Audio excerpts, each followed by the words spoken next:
Hello, and welcome to episode 331 of Tenno Clock. I am MDRLOz, this is Xeno, and we are going to mumble on about Warframe for another week, as we always do, until eternity ends. Now, as we do, we start every week with emblems, so on your screen right now there will be two lovely emblems, which me and Xeno, no guest this week I'm afraid, will decide which is the superior emblem. So Xeno, what do we have here for this week? Weird pentagram Earth radar thing. I think that's like Earth's Is that the United Nations with a pentagram on top? I don't know. No, I don't think so. UN logo. I think it is. Is it? I think that is. Okay, well, that somehow got through on DE side. I just thought it was Earth. Yeah, I think Africa has been covered by the bottom right point. Let's bring it up again. And then you can see, is that... What's that thing in the top right? It's between the two... Sorry, the upper and the right prong. What's that? Yeah, that is in there. I think that's Africa. That's Australia. So weird. Okay. Yeah, that's Australia, because you view it, the UN logos from above, or from the North Pole. What's the thing in the middle then? Well, that's a hole. There's something that's been put in the middle of the star. It looks like a person or something. I have no idea what that's supposed to be. That's what I think it is. But that's it's the UN logo with a star over it for some reason. And mine, I don't know what mine is. Yours is a Kuva PR. Oh, it's PR. Oh, I'm sure that's an R. I think isn't it supposed to be Stalker's face or something? Oh, it could be Stalker's face. Yours wins. I think mine wins because yours is just UN logo with a star on it. But to be honest, I didn't want mine to win because at the same time, I feel that I like the idea of what they were trying to do, but to the point that you can, I only just realised that it's the letters P and R. I thought it was weird shapes. I was like, oh yeah, there is a P and an R in there. It's just, it's harder if you see, obviously people are just seeing the logo itself, but if you saw the full picture, I was like, yeah, what is that even? Right, okay, so that's it for clan emblems. We now move on to dojo dusting. Yep. So... in light of TennoCon, we have every intention of going to TennoCon. However, during Devstream 139, they have announced that they are delaying the release of the tickets to see how this whole pandemic of the coronavirus... Not pandemic yet. It's not a pandemic It's officially not been declared a pandemic yet, but then it's like, I think they're everywhere. Not going to. Even though it's everywhere, I think the logic they're actually going with these days is if we declare it a pandemic, people will panic, so we're not going to declare it a pandemic. They got the World Health Organization got a lot of flack with the swine flu one. They were quite quick to call it a pandemic, and then it wasn't as bad overall as people thought it was. They thought it was going to get, so people complained at them. So this time they're, in my opinion, undercompensating and not really going, oh, it's a pandemic, even though it's on every continent now, I think. Isn't this the same as like when the UK citizens complained at the Met Office, the weather agency in the UK, because there was a giant snowstorm and they didn't warn us about it?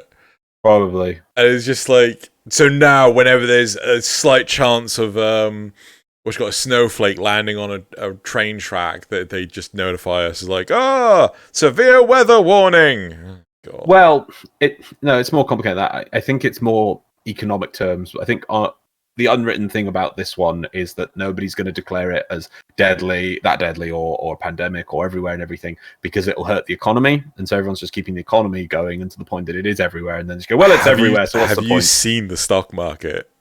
Oh, yeah, it's hurting bad. Yeah. Well, no, it depends. Well, shares in Dettol, which I don't know if people get Dettol around the world, which is an antibacterial cleaner in England, yes, booming.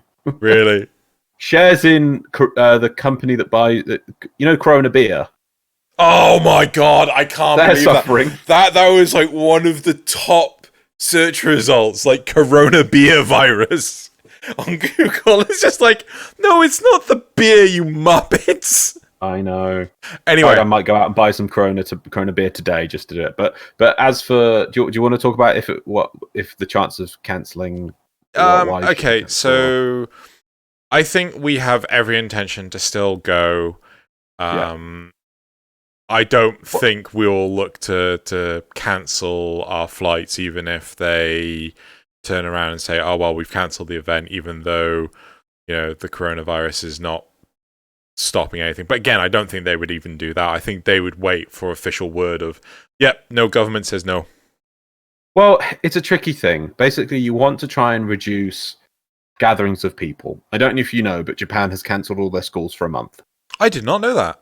They're closing their entire education system for a month in an attempt to curtail the virus. But I'm no expert in virology, but I see other people talking about it, so I might as well. So this is spreading a lot quicker than swine flu. It's going really quick. The tricky thing with it is the incubation period can be up to about 28 days. And standard practice is only to do a precautionary isolation of 14 days. So, I mean, there's some hilarious things. Like, I think on Fox News, they interviewed somebody who'd been like in isolation for 14 days and come out, and they said he was fine. He had 2 tests. And then he's there on the news going, "Yeah, I'm fine. I'm fine." No, they said I'm fine. It's just like, So it does apparently have a longer incubation period. So you can have like up to 28 days where people are like, "I'm fine, no symptoms at all," and then bam, they have it. And in all that time, you are contagious to other people. So more likely, sadly, it's probably everywhere already, and you might not even know yet. But the other worrying issue with it is there's cases. I know there's a confirmed case in Japan now of a woman who had the virus, became better, and is now ill from the virus again. So I know I've also heard that it's got high mutation. Coronaviruses, that kind of viruses generally just do. I mean, they're like the flu. Basically, the flu mutates lots, but which is sometimes good because it means they burn themselves out through mutation, and they normally become a less lethal strain, but more infectious. And then you're like, it's not an issue. But the more worrying thing, as I said, is this Japanese lady, or this confirmed case in Japan where a lady's had the coronavirus, got better, and then got ill again. Because if that's true, and affects more people, that's like a multi-stage virus where it has like one stage and then you get better, but you still actually got the virus and it's sitting there, and then it attacks a different part of your body, kind of thing.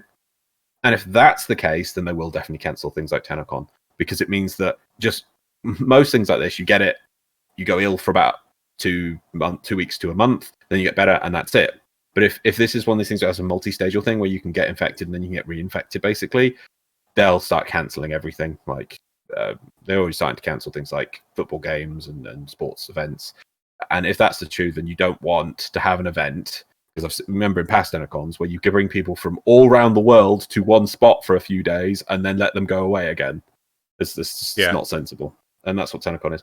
But I want to give some advice, people. If you have ordered TennoCon tickets or you've booked your plane flights or whatever, if you cancel them, it's unlikely you're going to be able to get refunds on them, because I was seeing some people talking about this and information of it.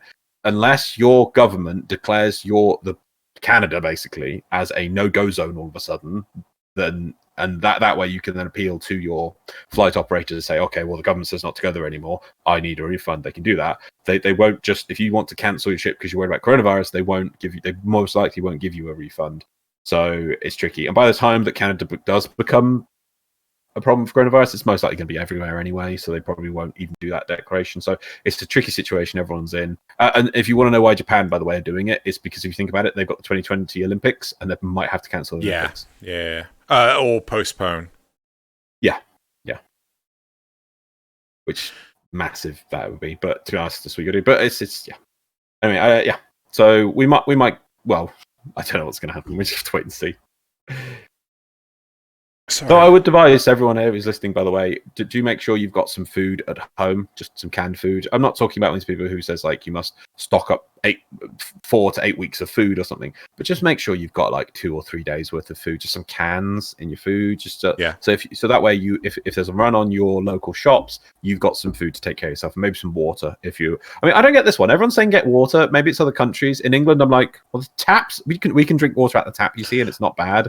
So we're like, what? Everyone's like, stock up on water. I'm like, I can just get out the tap. I did I watched a video about the level of chlorine in like American water and things. Okay. And like, I didn't know that chlorine was carcinogenic in like huge quantities, but I think pretty much everything is. And Pretty much everything is, yeah. Yeah. And apparently chlorine is absorbed like straight into the skin and things. So there was this one woman that put like a dye in the water, and it showed like the water just basically turned like bright yellow. And then she got like her another cup of water, put her hand in it for like a couple of seconds, took her hand out, put the dip in again, and it was pretty much clear. And it was just like, wow. Like chlorine What's just that show? Well, no, the chlorine just absorbs straight into the skin. Oh, okay. Yeah.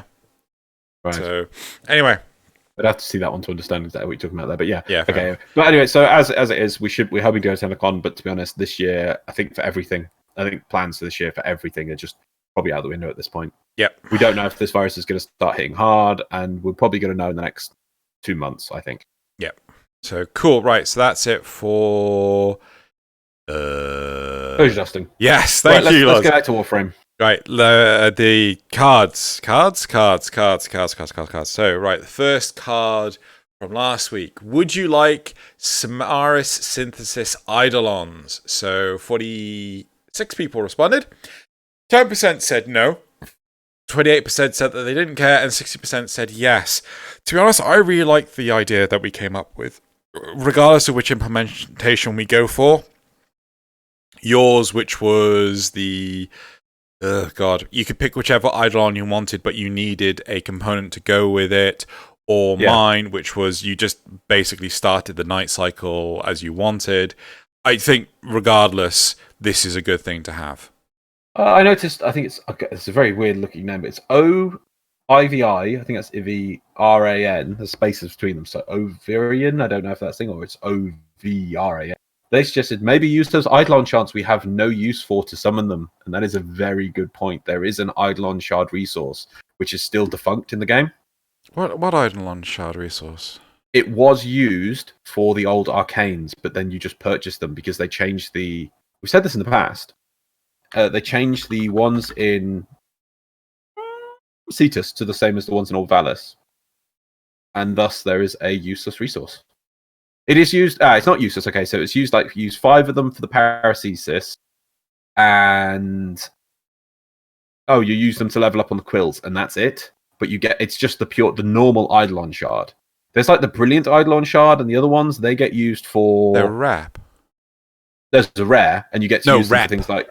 Reputation. Rep. Yeah. Not rep. Focus. You can exchange them for focus. I thought you used them for the quills. Which ones? The brilliant ones and things. The brilliant ones could be converted into 25,000 focus, and is a resource needed to do waybounds. The radiant ones can be converted into 40,000, and they're the ones necessary to summon the Hydralis. Oh, if that's the case, I totally agree. Like, just, Yeah. But then the problem is, you get them from doing the... Eidolons. So... Yeah. But you could just make the amount on the Eidolons. You increase the amount on the Eidolons, and you put it as a rare chance on some of the bounties, and so you can get just like 1 shard for the bounty. Done. There you go. Yep. All right. Any other... That's a good resource. Any other points for that? Or there's other ones. I'm not sure on that one, but we can get to them when I get to them. Cool. Right. Okay. Next. Next card. Do you use fast deflection? 47 people responded. 14% said yes. 84%, 85% even said no. This does not surprise me in any capacity. Yeah. I've missed the Devstream. I know we're talking about Devstream for topic 3, which would be quite interesting because I was just so busy. We're only doing 2 topics. And the Devstream. No, the Devstream is the second topic. Devstream is fucking huge. No, let's keep the other one to the next week.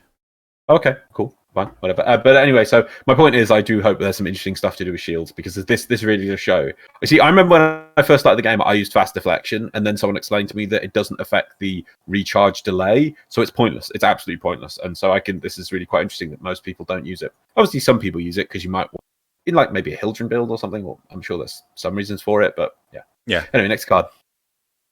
Number 3. Ooh. Going on about the shields again. Yeah. Do you think shields should be reworked? 84 people responded, 6% said no, 16% said that they didn't care, and 77% said yes. I think this was mostly because of me harping on saying that, shields are just not comparable to things like, what's the name of the damn thing? The armor scaling, and shield gating will stop one-shotting, but not two-shotting. So there's plenty of room for growth with shields, and yeah, so that was quite nice. And then the last card was what does H stand for? How do you rate? How do you rate? That was it. Oh, that's a new acronym. Yeah. How do you rate the Shadows of Mordor / War Nemesis system? Can I just check? Do you keep all the acronyms in the comments, or do you just keep the one you're using? No, all of them.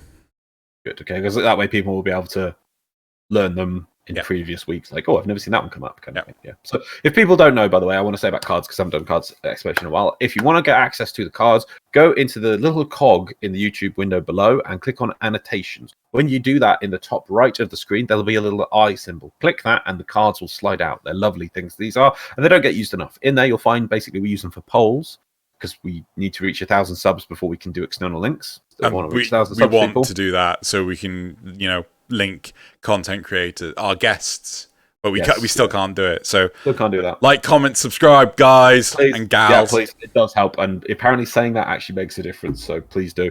So anyway, click on that and you get access to cards. Please vote in the topics. We really do find it really interesting to get feedback on these topics. So that's how you access the cards. And if you might know, there'll be acronyms, like it says there. HDYR is the start of this card. I think it's on screen at the moment. Yep. And then in the description of this video, there'll be a breakdown of what these are. It's because there's a limit on how many words you can use in the topic. Characters. In the description of a card. So we use acronyms, to shorten that down a bit. So HDYR stands for How do you rate? Yeah. That's just like, that'll be the majority of the question, won't it? How do you rate? It's like, right, this. Yeah. But the Shadows of War, Mordor War Nemesis system. So what have we got? Right, so 43 people responded. Right. 100% said they didn't like it, and no one else voted. 2% said that they didn't like it. 16% said that they were impartial. 34% said that they liked it, and 46% said that they didn't play it. You know what? I'm just gonna have to play the damn game again. I have actually installed it, and I think I played about a 3-hour session so far, and it's interesting. I haven't done much with the Nemesis system. I've just been killing normal orcs, but I still have had just occasionally walking around, and then an orc just grabs you at the back, and it's like, oh, hello, I'm a named character. I'm like, whoa, where did you come from? Yeah. I haven't died yet, because I remember that was the big issue you had with it, is that when you die from too hard a mob, and then they get stronger. So I have to wait and see how that pans out. Yeah. But it's interesting. But so most people, though, if people played it, they liked it. And that's obviously, we're talking about people in that game, not in the way it's in Warframe, but in Shadows of War Nemesis system. If they do play it, they do like it, right? But interesting. Yeah, I'm still interested. But anyway, right, that's it for the cards. Pretty sure. And we're going to move on to the Patreon questions. Cool. Do you remember the days where the Patreon questions were so small that I could just have them in my Discord window, and I have to actually open them? Do you want to put a character limit on it? No. I meant that it's more that it shrinks it to a picture, so when it's a picture, it can only be so big. Yeah. And I have to expand it to actually read it. So there we go. Oh, I'm going to try. Okay, I'm going to try, Josh. I'm going to try on this one. I'm going to try. Let's try and get it. Wait, where is it? Right. Hey. So, Joshua Minnick.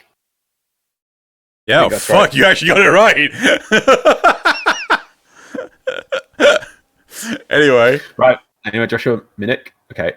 I had a sad dream where a bunch of Warframes at once suddenly had Laverians and got excited until I woke up. But it got me thinking, if my favorite Warframe, Valkyria, gets one, and since we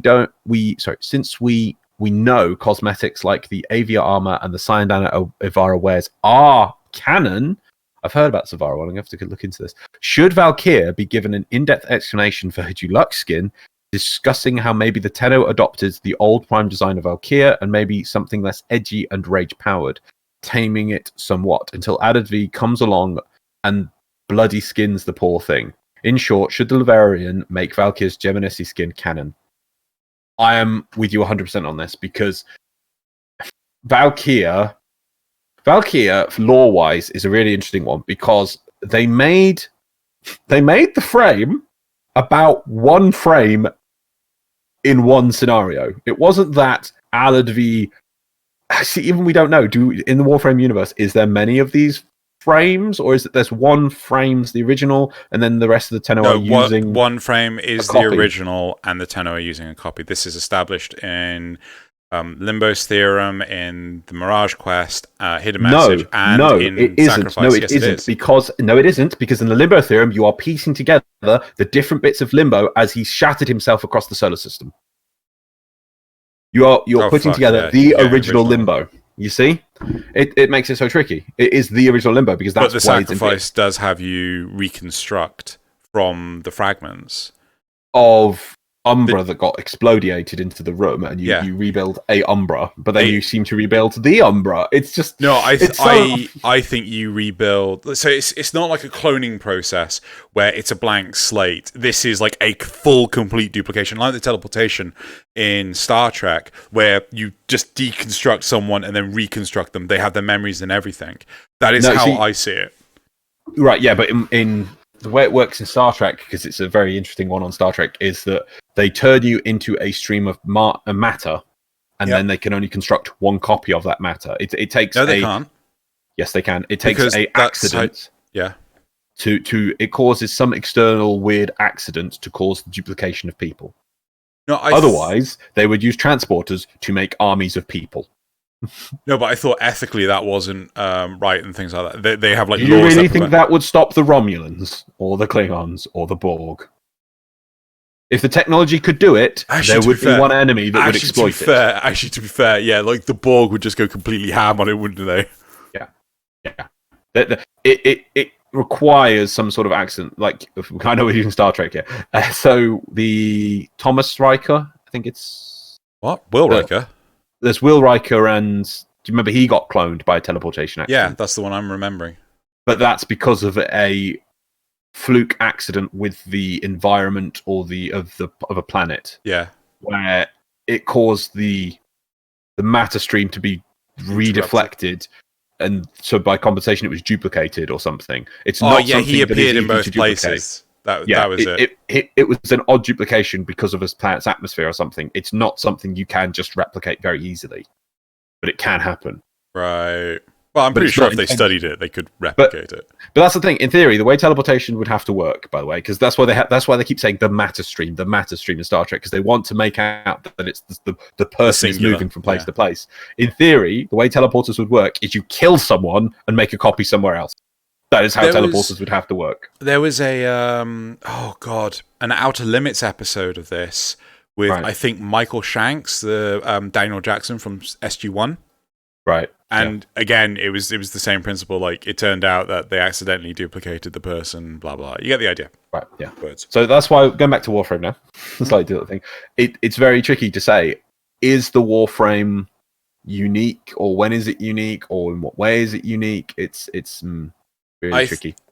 My understanding for Valkyria's lore was that she was like a mag she was an unknown Warframe that got tortured and pulled to pieces by Alad V, that basically resulted in her being Valkyria, having a new set of abilities and everything. Right, then how do you explain the Prime? That's the problem, isn't it? Yeah. So I really think they need to rewrite Valkyria's lore. Yeah, to be honest, it could be that she was a stoic warrior frame and that it just made her more mad. It's really ridiculous because it's the base frame's lore is tied so heavily to that that you'd have to make it that the Prime had the same abilities but wasn't insane. Like the ability that it was like they do this in World of Warcraft when they did. So obviously shamans gave bloodlust to the Horde side. They couldn't do that for the Alliance. They could, because when they got shamans, they got to give them, I think it's heroism. So it's the same effect, but it's a different ilk of the same thing lore-wise. They're leading their people on to be stoically more heroic. Was bloodlust the thing that the demon blood caused? No, No, Okay. because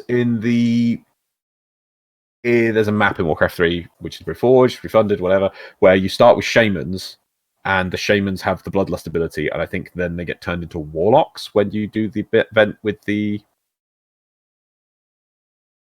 It's because I remember that map, because it's really fun at first, because you've got bloodlust, and it's really easy, and then they get turned into little warlocks or something instead. I'm not sure. Let's stop deviating from Warframe. Anyway, so going back to the ability. So I can't remember what the name of Valkyr's fourth is called. Hysteria.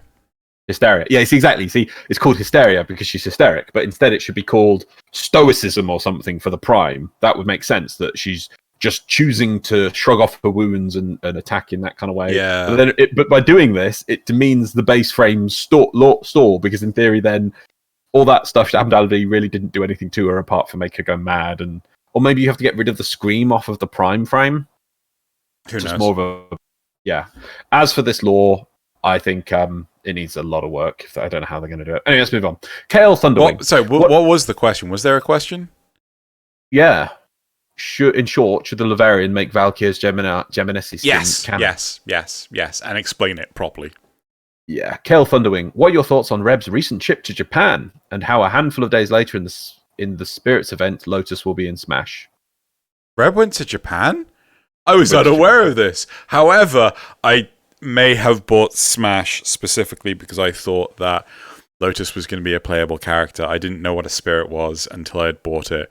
And I asked people about it, and people were like, yeah, you get the Lotus and blah, blah, blah. Like, I didn't know what a spirit was, and now... Like a trophy.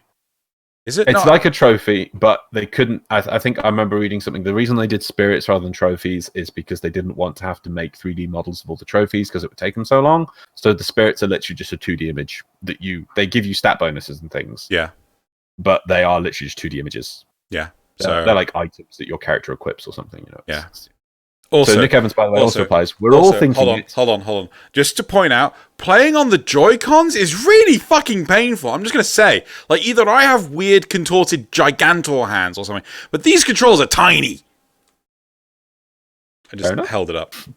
By the way, just while we're talking about Switch, just in the coronavirus, I want to point out, if you are interested in getting a Switch in the next 2-3 months... I suggest you go out and buy one now because there are shortages in the production facilities for Switches. Like a friend of mine had to buy his secondhand from eBay because you just can't get them. Yep. I'm desperate. I want to buy a Valve Index. Can't get your hands on them for love of money. Wow. It's delayed, and they've got Half-Life Alyx coming out soon. That's not why I wanted it. I just I've got enough money. I want to buy one of these now. And I'm on a waiting list because the production's queued up. So yeah, just as anyone know, if you want to get a Switch, you might have to go second hand. Get one now if you see it new. If you're interested next few months or buying a Switch, get your hands on it now. Anyway, Nick Evans also says, we're all thinking it, nobody's saying it, but Reb did something to Sakurai? It might have been something nice, it might have been something scary and threatening, but somehow she did something to Sakurai. No one's thinking this because I have no idea what the context is. Who the fuck is Sakurai? Ah! Next question. Joshua again. Is watching every episode of 10 o'clock from the beginning considered as endgame, and do we get rewarded for completing it? How many? No. Oh my god, what? That's a torture. That's not a... How many hours is that? Well, it's at least 331. I can tell you that. Oh my god. You have to. I think we'll look that if anyone can. If they no, I don't want to make someone do that. I think Xeno or I will add up. We'll maybe. No, I think you can look it up in the playlist. I think the playlist actually totals. Is everything in the playlist? Not these episodes on this channel. Right. So if I just have a look on this channel, but keep going. Okay. Osidax. I enjoyed the change of Harrow Quest because it was trying to be spooky. My question is, would you like more horror in Warframe, and what type of horror would complement the game best? Yes. Yes. It's more than horror, though, right? Change of Harrow did a good job of it, but it's not just the horror elements. Horror elements were good, but it's the kind of... And I know I keep saying the term grimdark. It's that feeling of oppression more than the horror. that the universe is out to get you, or the solar system, and that the enemies you're fighting are threatening. That's what the Chains of Hera did, and I love the Chains of Hera quest. It's probably one of my favorite quests. And even though I'm not too up on the horror elements of it, I just like the feeling that it gave. You start by going onto a ship where everyone's dead and there's writing on the wall, and you're like, what's going on here? And then a new enemy turns up, and it's these crazy people, and they're the crazy Red Veil troops that have been mind wiped or whatever. Kill those, and it's like then you fight an enemy that you can't kill. That's how it should be. I do feel that far too much we are in this situation where you're just untouchable as a Warframe. And yes, I know it should be to some degree, but if that's the case, why aren't we just we've just conquered everything? And so I want more of that. As for the Infested, I want more horror. I think the Infested, like the Chains of Hera quest, was a Void-esque. We need a Chains of Hera quest with the Infested. The Infested should be scary again. I know I don't want people to do it, but if you have Dark Sector, there's a really early bit of the Dark Sector where you fall down into a room, and they are the Infested, but not the Infested, if you know what I mean. They keep coming up through the floor, and you're in there trapped, limited amount of ammo, and just got these enemies, and they're beating on them, and it's like they're just endless, and it feels scary because of that. We need more of that sort of thing with the Infested. I almost felt that with, I know I'm going too long on this, but the Glass Gambit. Do you remember in the Glass Gambit when you're there and you're defending against Infested and that you've got to close these doors? Yes. Yeah. I really like that concept because it just felt like, you have to hold out till these doors shut. I didn't think it was too oppressive again because it's hard to balance it because some people probably just sat there with Ember and just exploded the whole room back with their old thing, or Nova. But I like that concept of it felt like that there was endless enemies coming at you and you just had to hold out for a certain amount of time. I really think they could take that concept and do more with it as part of a mission. That, there's sections where you're going through and then all of a sudden you have to do that as a set event. Then you go back to the normal gameplay. Then you go back to those. I think there was more there. They just haven't done more with it. Moving on. Unless you got anything you want to add about horror. Nope, keep going. Nick Evans says, do you think we're going to get better Warframe servers in the UK for better update rollouts and less frequent crowded relays, now that Brexit means we can't share the European ones? Why does Brexit mean we can't share the European ones? That's not how Brexit Moving on. Why? Well, it's an antagonizing question. It's just like it's. Is it? He's joking. There's no way on earth this is a serious question. Oh. Damn you, Nick Evans. Zrugal says, do you sell regular weapons? I thought that was an official announcement or something. No.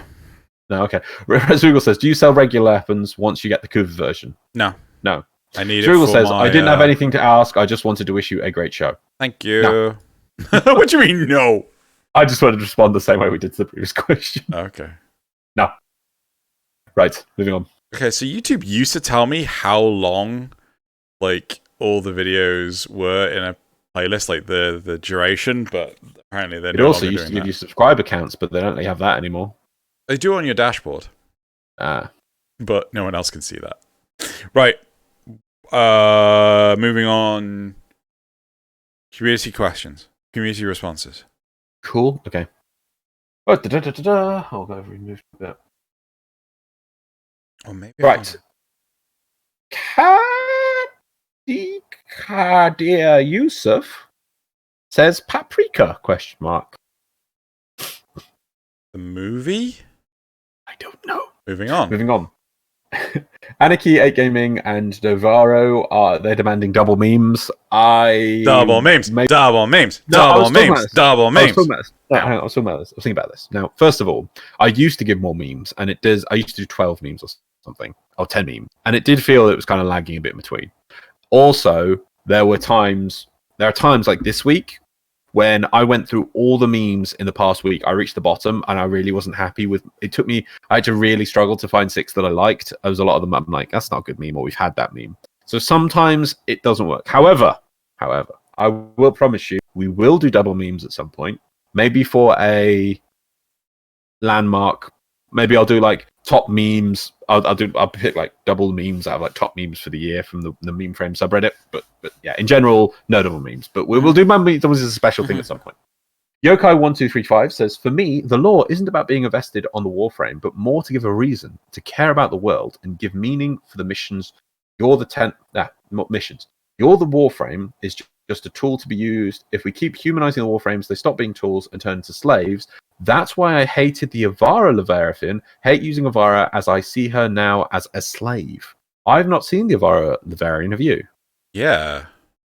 So I don't know what the law is on that one. Well, basically, I think she was captured with two other Warframes, and she was pitted against some weird champion thing. Like By who? I can't remember. I think it was another species or something like this. And that sounds cool. What? Yeah, and basically it was foreshadowing, gladiatorial combat and things like this. And the other two Warframes were killed, but she survived, sort of thing. I think. I'm out to that one. But again, I'm like, sorry, I want to go back to the comment. Like, they won't play Avara anymore because of the whole slavery thing. Yeah, I hated Avara Leviathan. Hate using Avara now as I see her. I see her now. Does I see her know her as a slave? I think I see her now as a slave. But why would you see her now as a slave?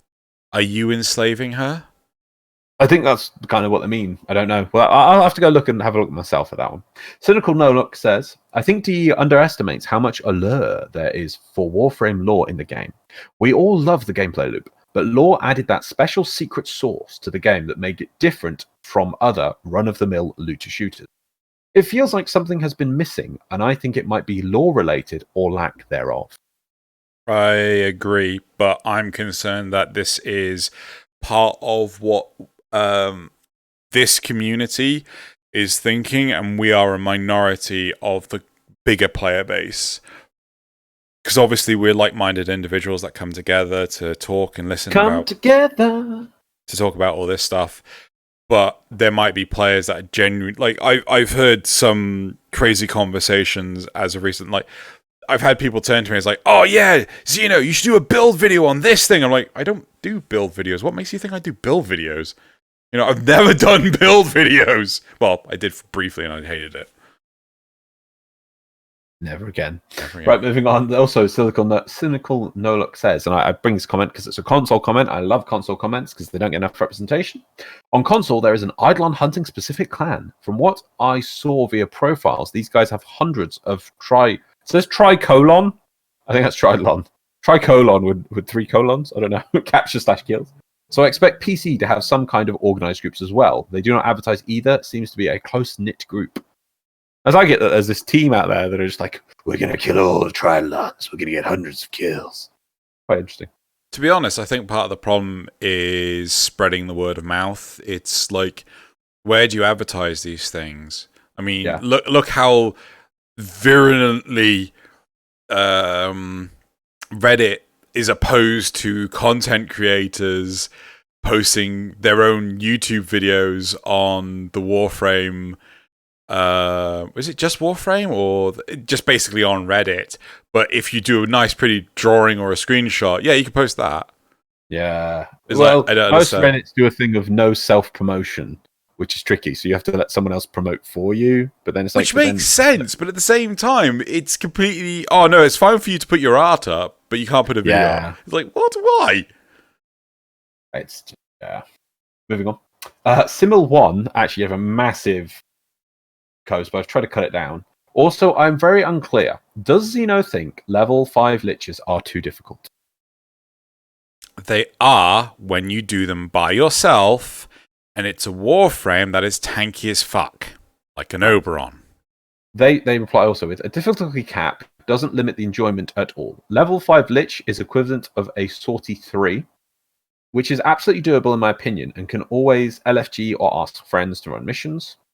I think that's what you're just saying. I disagree with that. I don't think you can. A level 5 lich is the same as any mob in Sortie level 3, and like maybe a Mott, but not a Sortie. And what was the other state? Capping. What was it?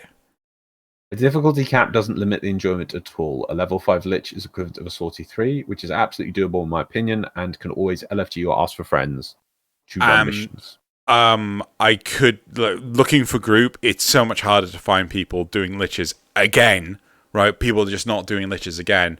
But typically, I do LFG. Ask friends. That's one. Sorry. Would a token system for lich rewards be more agreeable? You kill a lich, you get a token. You can trade the token for a weapon of your choice. I think the weapons are tradable. Liches are tradable, certainly. I'm not sure. I do like the idea of unified token systems, but I'm not sure if they should be applied for everything. I don't know if it would work for liches, but they're also saying it would make it easier to add evergreen rewards to liches when it's on a token system, because then you should add it into the pool. But maybe they like that it's different from syndicates. Why would you have evergreen rewards for a lich?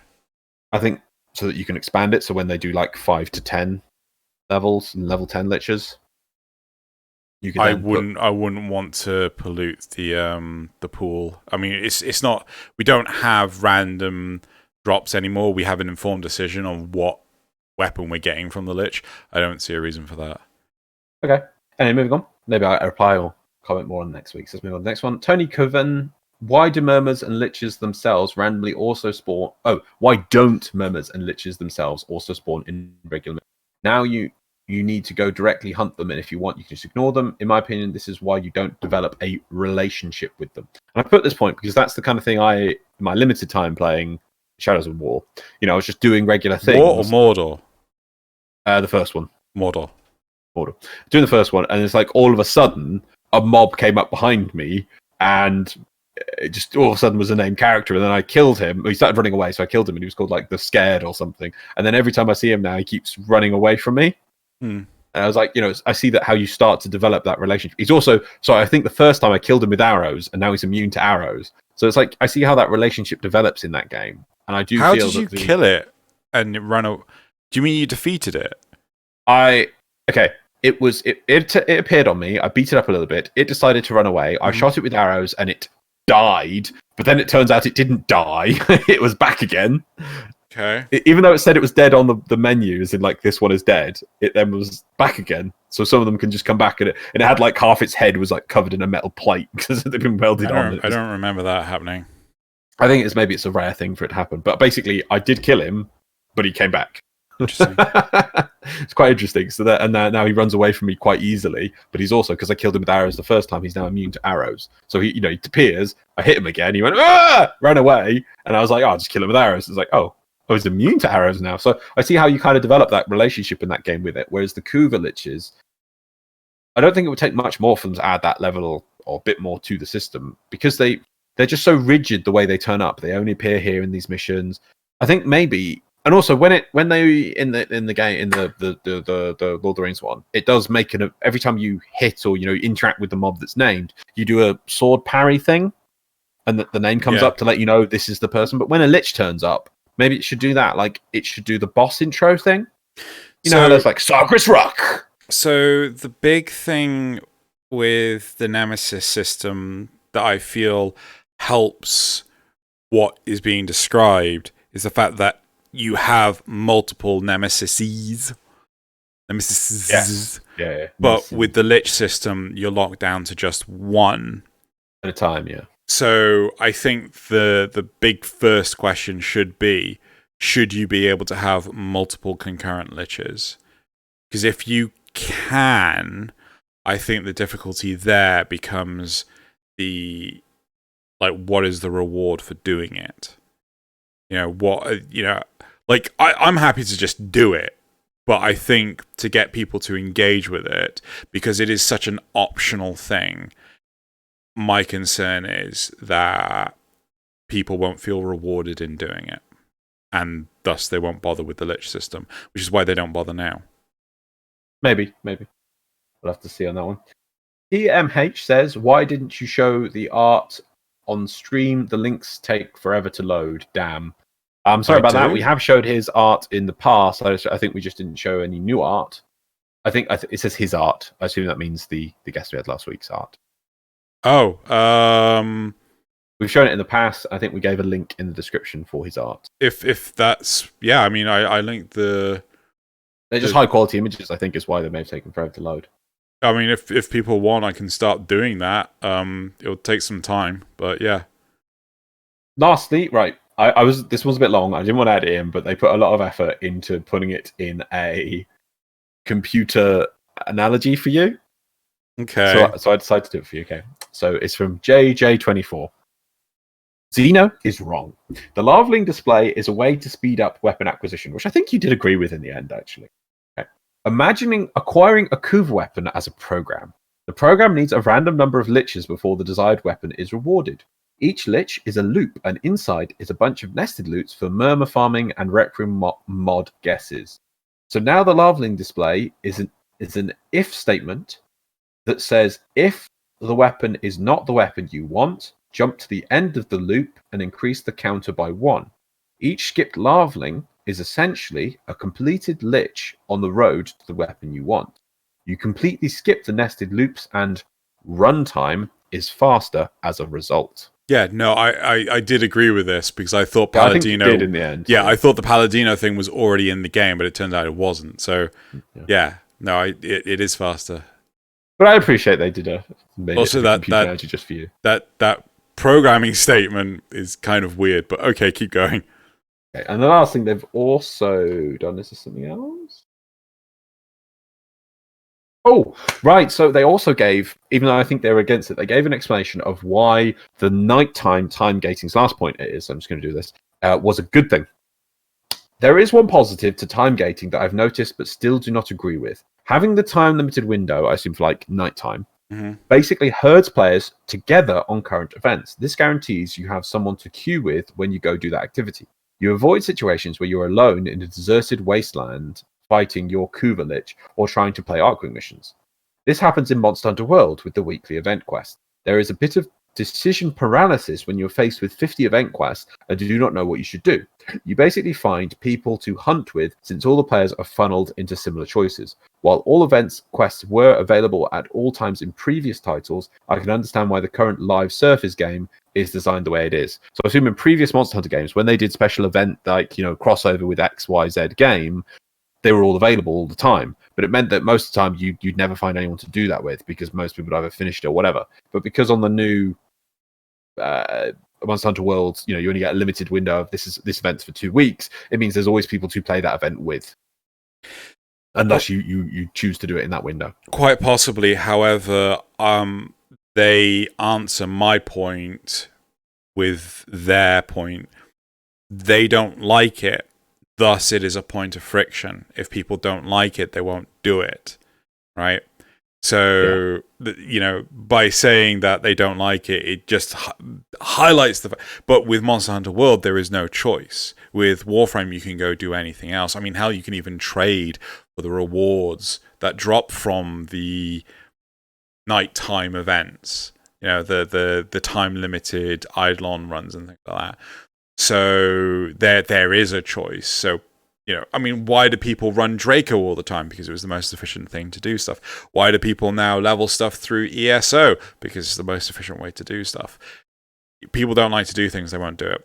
Hence, Railjack and the Kuva Lich system still needs love. So, right, is that the last one? Yeah, it's topics. Cool, right. So, moving on to the topics. 2 topics this week because the Devstream is monumental, and I don't know how long we're going to linger on it. Do you not count the Devstream as a topic? Yes. Oh, so, okay. So we're only doing 2. The topic 1 is... So, topic 1 is... If you think about it, Corpus invented Kuva Liches years ago and already have a template for their own Kuva Lich system. Nope, that's not topic 1 at all.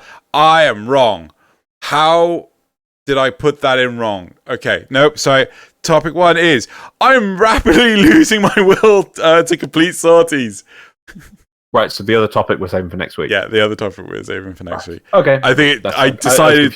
I decided that because we've done Kuva Liches so often. That was my thinking, right? And then topic 2 is that's the graph, you idiot, right? Topic 2 is Devstream 139.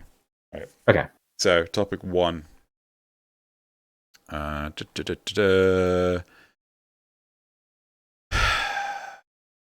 zoom in. I'm blind. I'm rapidly losing my will to complete sorties.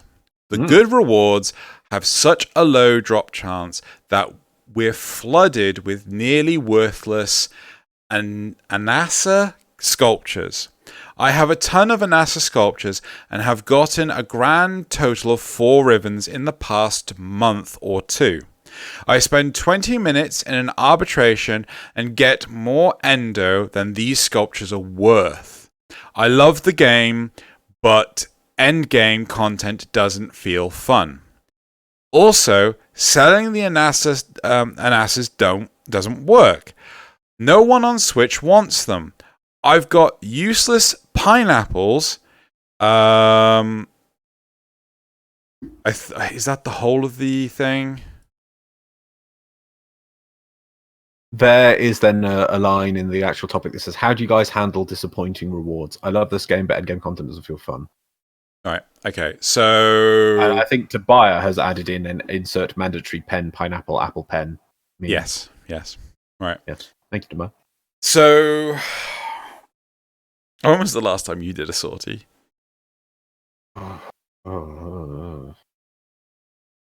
T-shirt size, just months. I mean, I think the last time I did it was years ago.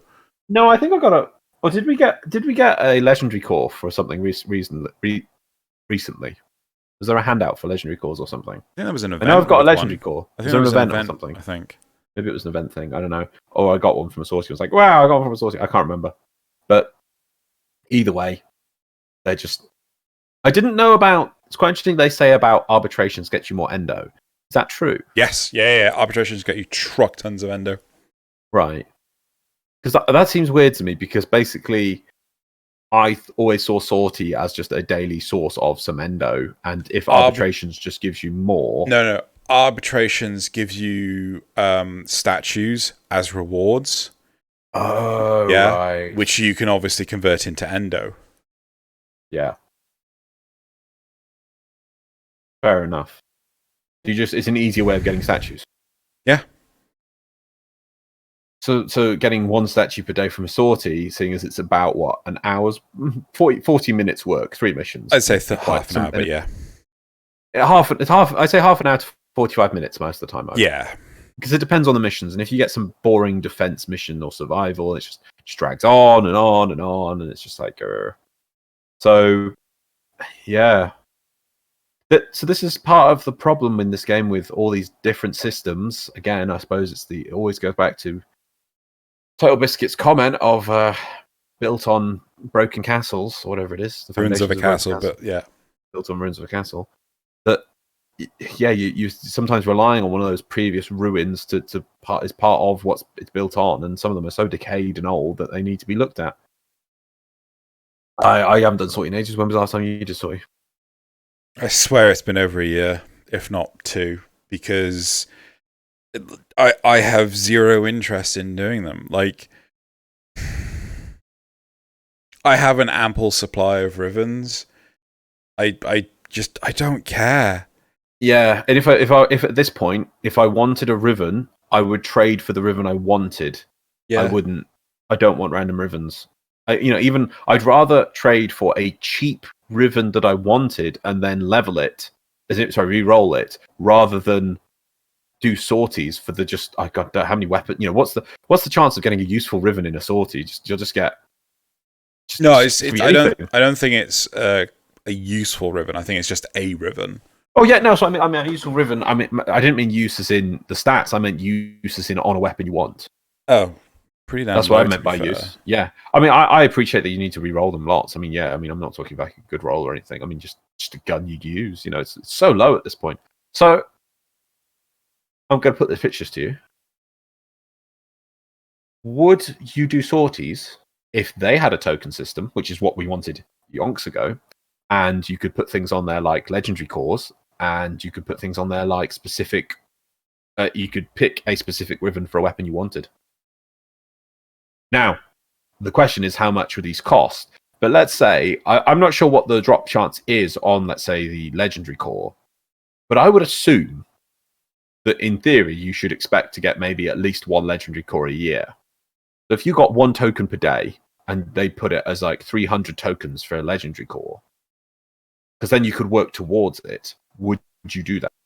would you be more interested? And then let's say 20, which is about just shy of 3 weeks, to pick a ribbon of the weapon you wanted.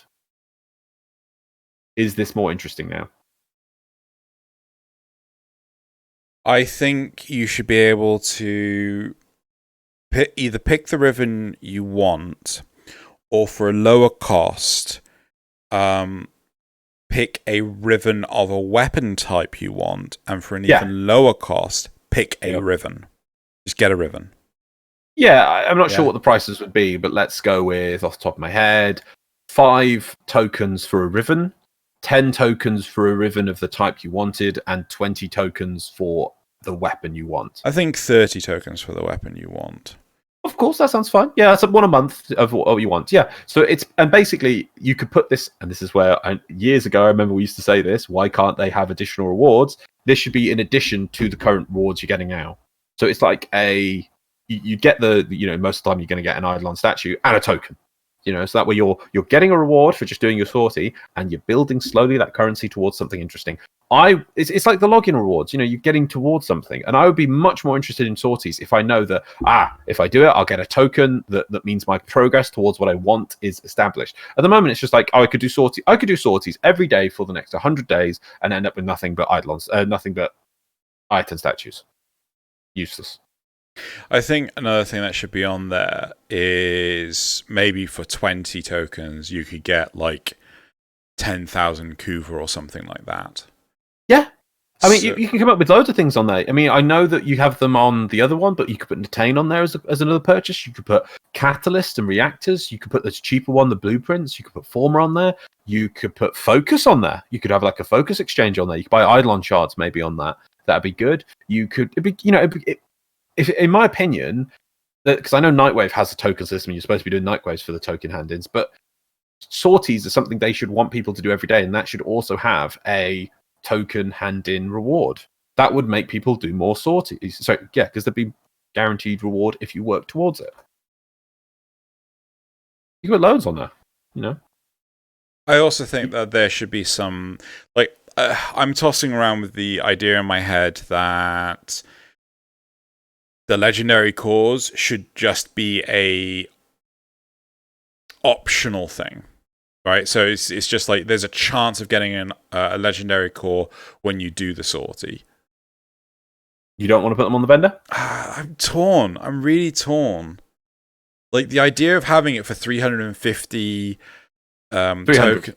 You think, yeah, okay, fine, 300. 300 tokens, again, seems really fair, because you can only get 1 token a day. Yeah. Actually, one thing maybe even 200 tokens, to be honest. One thing... No, I think 300. All it lets you do is level up a mod to its maximum level. Now, the most expensive ones are what? Primed ones and Umbra ones? The Umbra ones are limited, and primed ones, okay, you can level up 1 prime mod to max. Whoop-de-doo. 1 every 200 days, maybe even 100 days. Doesn't seem that bad. No, it doesn't seem that bad. And I also feel that be nice to the players. Every Saturday, you get 2 tokens. Yeah. Yeah? Yeah. Every Saturday, you get 2 tokens. Maybe even every Saturday and Sunday. Maybe make it weekends. Make people play on the weekends more. So would you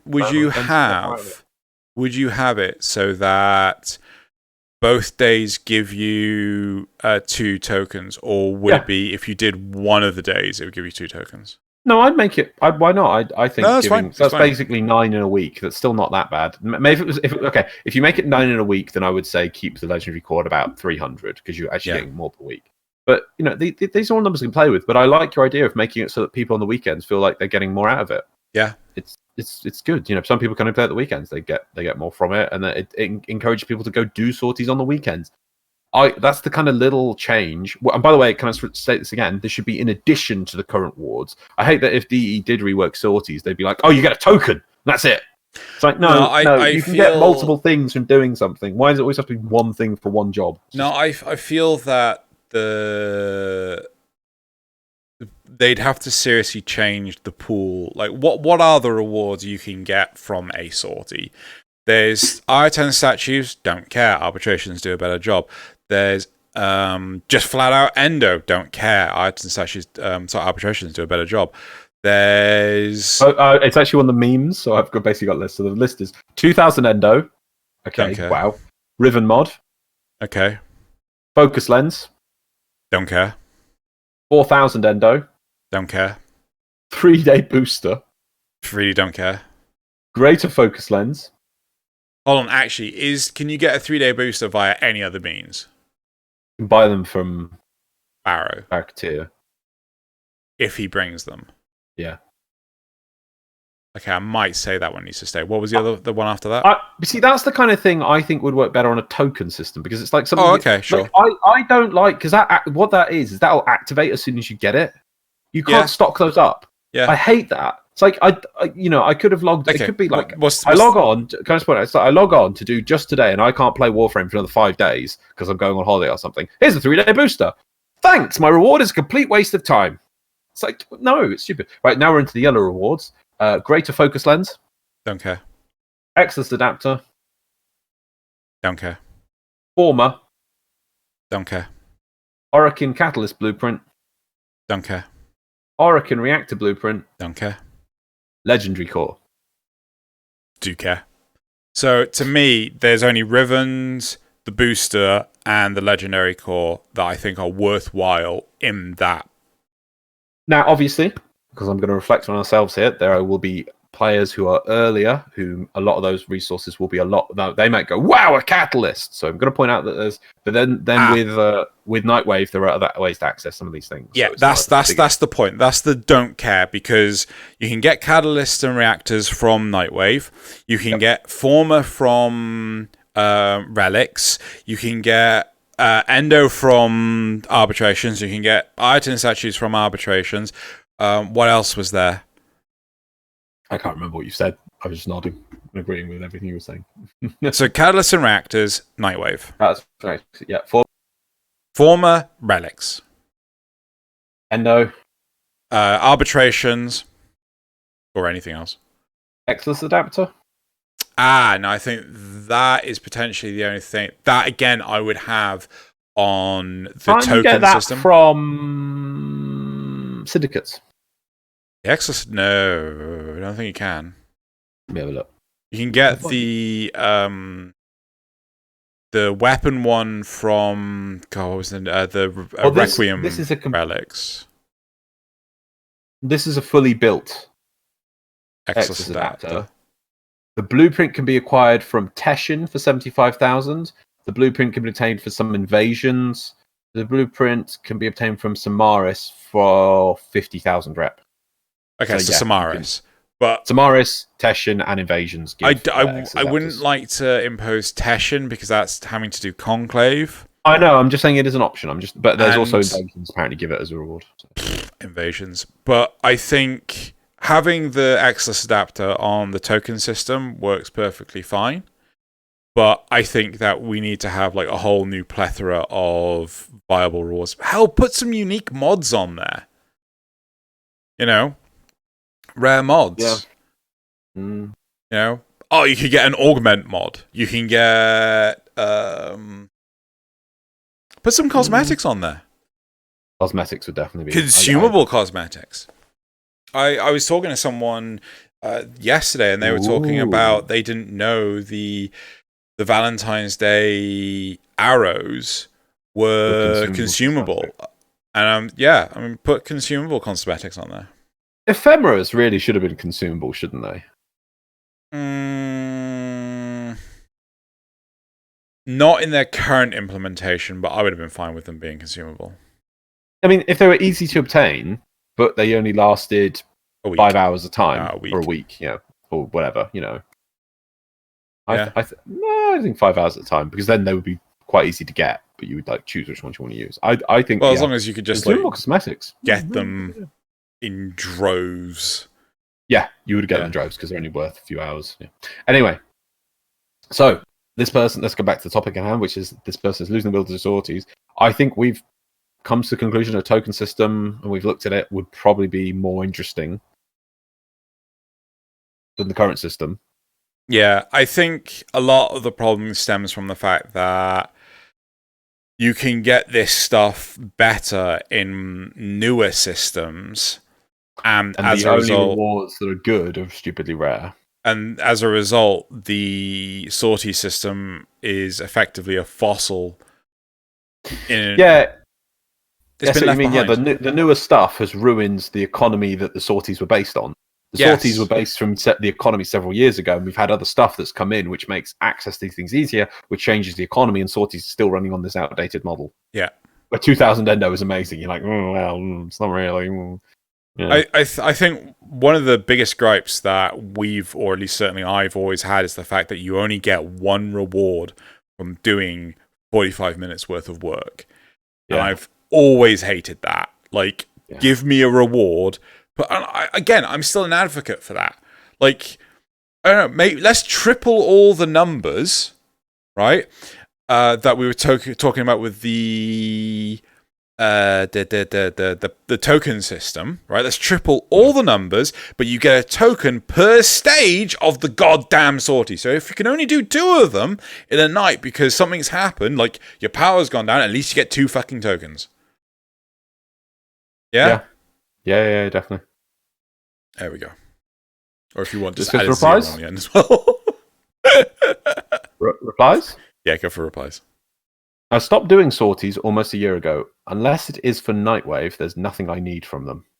Yeah, there you go. I do it for Nightwave, I guess. But I only really care about Nightwave when there's an actual Nightwave doing. I'm tempted because we're obviously not getting Nightwave in March. I'm just tempted to blitz the whole thing in March to see how far I get. Because I think just by not doing it, I think I'm on rank like 16 or 17. I've not actually looked. Yeah. And I'm just like, let's just get the rest of it. Get that Umbral Former, You mean of the Eternal Intermission? Yeah. We're definitely not getting the next Nightwave in March. And it's highly likely we're not getting it in April. Because because they announced the rework to the Corpus ships and everything is coming before the Nightwave in April. Okay. Well, they had nothing announced for the intermission. Sorry, for Nightwave. Like I said this before, I don't think Nightwave Season 3 is coming till probably May, June. That's awful. Obviously, it's something that they can't realistically, like, instead of then they should do a reset for the intermission. They should do a second intermission thing. That's what they really should do. It's being so long. Give us the intermission because this intermission is kind of the redo of Season 1 stuff, because you can get Wolf's Armor in it, can't you? Give us the Season 2 intermission. Start that. Do that for just to let people get the stuff from Season 2, from the second Nightwave. Right. I mean, it's just ridiculous. Right, anyway, let's go on to the next one. Lately, I've noticed that the rewards are getting worse by the day. I've received Endo and statues for about a week now, and it's getting a bit boring. There you go. Congratulations, you have caught up with the rest of the world. If you really want Rivens, then go do Gifts of the Lotus every 2 weeks, or Requiem Fishers. For the Riven Slivers. Riven Slivers. Sure, it's 10 slivers per Riven, but at least you're guaranteed a Riven at the end of it. You can also sell the extra Requiem mods for Platinum. Okay. Use sorties as your opportunity to test new builds on Warframes, frames, etc. for the end game. Use it as a testing ground. There you go. There's one. Or you could do that with ESO, which is faster. No. I know. Easy answer. Just do the sortie unless it's... Sorry. Apologies. Easy answer. Just don't do the sortie unless it's a 10-minute one. If you don't enjoy it, don't do it. Quite a lot of people don't bother doing sorties anymore. I concur. Yeah? It's not rewarding. Yeah. It's outdated is what's the problem. Right. I think we'll end that there. Should we go on to the Devstream? Yeah. So, entire page. Right. So first off, I kind of want to preface this, I think that's the right word, to thank both Tobiah and Thalion for the topic. So Tobiah has been doing the topics for absolutely ages, but when the dev streams happen, it's in the middle of the workday, and Thalion has kindly stepped up, at least for this episode, to take all these huge, extensive amounts of notes. But credit where credit's due. Thank you guys for helping us out with the show. So, first thing, the Lotus Spirit for Smash Bros. Not a playable character drew. Right, so that's come out. I still don't know how long it's out for. Yeah, it's some sort of spirit event thing that's going on now, so it is limited time. It's like, it's some special event in this month or next month about spirits. So it started, right? Yeah. But what Reb said basically made it sound like it ends next week. But does it end at the beginning of the week or does it end at the end of the week? I don't know how long this thing is running for. It's confusing as hell, right? Next thing, the TennoCon tickets being delayed, which we've already spoken about at the beginning of the episode. I'm not reading that next one. Then they went into this huge 21-piece agenda, which is what we're going to now. Oh, wow. I mean, I'm going to catch up on the stream afterwards, but just over watching, I haven't seen the stream. I will watch the stream because it looks really interesting. I took a screenshot of the agenda. But so this is just this one dev stream? Yeah. Yeah. Can you see why we're now only doing 2 topics? Right. So, Scarlet Spear is meant to start early March. Right? That's the event. That's the event. So, they went into a bit of detail about Scarlet Spear, which will have new Railjack stuff. It will have the squad linking stuff. They tease a bit of it. Unfortunately, Little Duck's going to be there, so I'm sorry all you Brits, We try so hard to get rid of her by screaming at our monitors, but we just have to scream at our monitors louder, guys. I'm also going to stipulate that if you're on PC and you are interested in joining Frameface, which is Loz and mine's clan, before the actual event starts, hit us up on the Discord. There's a link to the Discord below, and we'll look to make room. We have every trophy since. Was it Eyes of Blight or False Prophet that was first? I think it was Eyes of Blight. Because of how I think so. Yeah, because of how I've ordered the statues and things. So we have them all wherever it's possible, or we have the gold variants wherever possible. That's the thing that I care about the most. Blah, blah, blah, blah, blah. So if you're interested, please hit us up. Deadlock Protocol is supposed to be in April and will have a quest for Protea. What's Deadlock Protocol? That's the rework of the Corpus ship tile set and supposed to introduce new lore elements, which includes the resurrection of the Corpus founder. Ah, interesting. Yeah, plot for the Corpus, right? Yeah. Yeah, right. They're breaking the new war into chapters.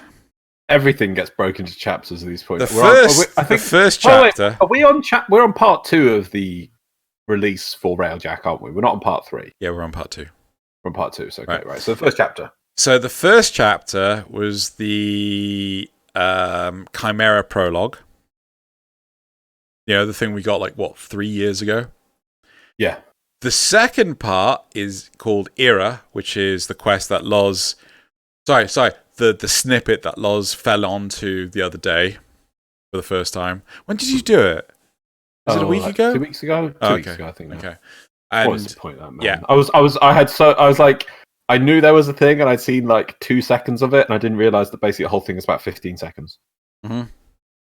Wow. Yep. Wow. Then the next part is. Oh wait, no, it's out on consoles, isn't it? I have to write spoilers. Yeah. Oh God, I remember seeing snippets of it, and I was really happy that I thought this was finally going to solve my problem with the lore. That basically all the current quests in the time as it's current only show your one Tenno, because I saw that it showed multiple Railjacks and that you saw Lotus with multiple Tenno, and it turns out that was in the past. So it still does not fix the problem that it looks like in the current day there is only your one Tenno. The thing I truly want is, can we please, for the love of God, have replayable stuff? So can we be able to replay the Chimera prologue, which we still can't do? I'm pretty sure we still can't do. And can we have a replay of the Era thing? Because The Chimera Prologue was freaking forever ago. I can't remember the crap. I thought they were going to make it so that they're replayable on release now. They were just going to make that a thing, but apparently not. Right. What else is there? So how many more chapters? They said how many chapters are going to be, or at least one more chapter. That's it. They showed a screenshot of like, the new war hasn't even started yet. I really don't. No, because I think they're treating it as like the era thing is like part of the new war. It's just right. So don't. So give me the whole thing. No, just give me the whole goddamn thing at once.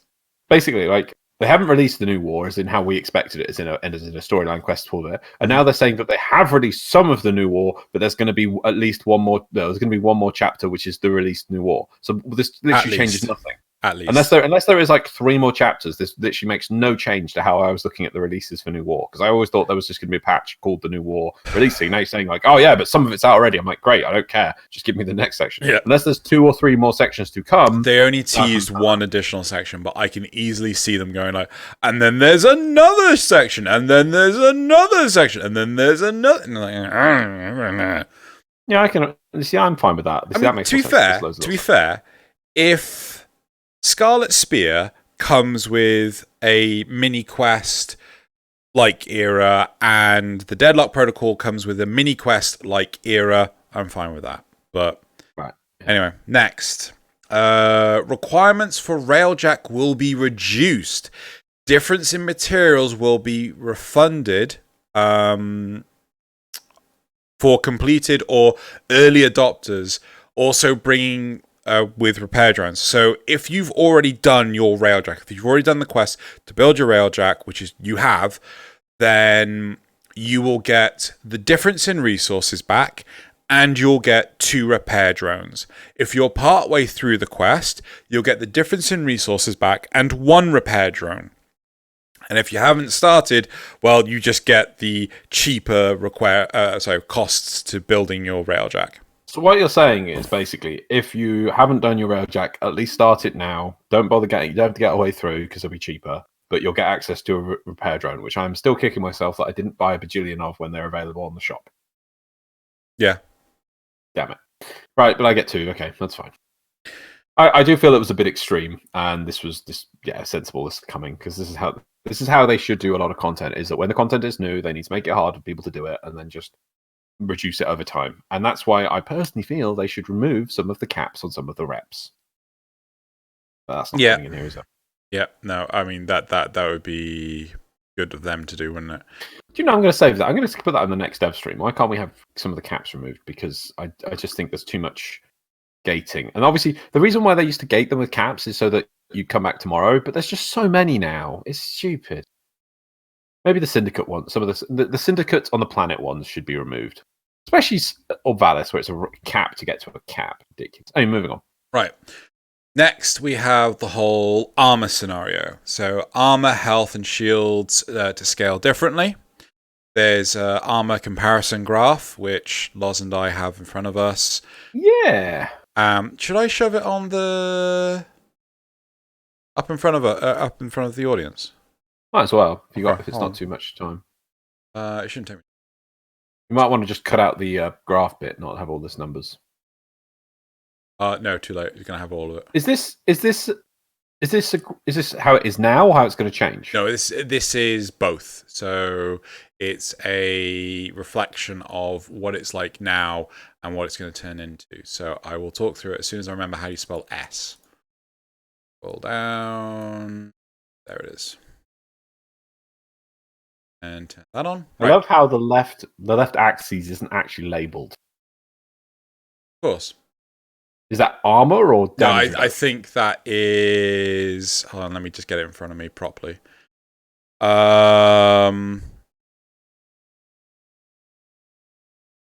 What is that number? I don't know what that number is. Right. Okay. So I've got a graph. That might be. No, it's not damage reduction. It's got to be. I think it's armor? I think it's the amount of armor, but probably looking at the numbers on the left, it's armor. It's just a number for armor. They're just for the different things. But anyway, yeah. So there's level that increases, armor increases over level, and then there's 3 colors here. Right. Armor, multi-current, armor, diminish, blended armor. Yeah. So, as it stands now, the blue line, so the start of the yellow line, right, and then it goes into the blue line, that is what it currently works as. Right, so it starts really low and then it quickly exponentially goes up. Yeah, right. And this is too high. People don't like this. People complain about the armor scaling, blah blah blah. And what they are looking to do is have it so it goes up a little bit quicker, but then it sort of like slowly, linearly goes up. Right. What's armor diminish? So that's what the new numbers are going to be like. However, so that continues off. So where the red line and the blue line intersect, that is where the yellow line is going to continue. Yeah, I appreciate that. Yeah? That's it now, but I don't get the before that point why there's the yellow line and the red line. Oh, so basically, it's the blue line and the red line. Is the red line what we're going to have in the future, or the yellow line? The yellow line is what we're going to have in the future. The maths, when it hits that intersection, changes. So it starts with the blue line, and then. So what you're saying is they're going to have armor work in a completely different way, where there's going to be a swap over at. It's the S. Yeah. Oh, okay. Yeah, it is the S. Well, it is the S, but it isn't, because that's not how the S works. Basically, what this line is doing is it's working on 2 different sets of maths, and the tipping point is level 74. Before level 74, it works like this, and after level 74, it works like this. That point that it swaps over is not a mathematical function of S. Of the line. That's a shift. That is literally having 2 lines and having it work one way before this point and one way after this point. Well, yeah, but that's how it would. Yeah, okay, fine. Yeah. So I assume why they've done this though, because that's my point here, is that the diminished armor equation is the red line, but this, in theory, if you just implemented this as just the red line, it would actually make levels 1 to 74 harder. Mm-hmm. So instead, they're going to stay with the game now as it is between 1 and 24, which is supposed to be it's easier at first, but then gets harder over time. It's going to stay with that, but at level 74, instead of continuing that equation, it's going to use a reduced equation. Yeah. Yes, that is the whole point. So got it. Yeah. Right. Do we? Okay. So that looks to be at level 150 a 50% drop in armor. Yeah, I think so. So. If we go with what the notes are on here, new method is the yellow part of for armor. Shields and health will be a more S-curve method. Tenno health, shields, armor stats will be separate from the AI versions. So right now they're the same. So whatever maths is used for the enemy is going to be used for the players.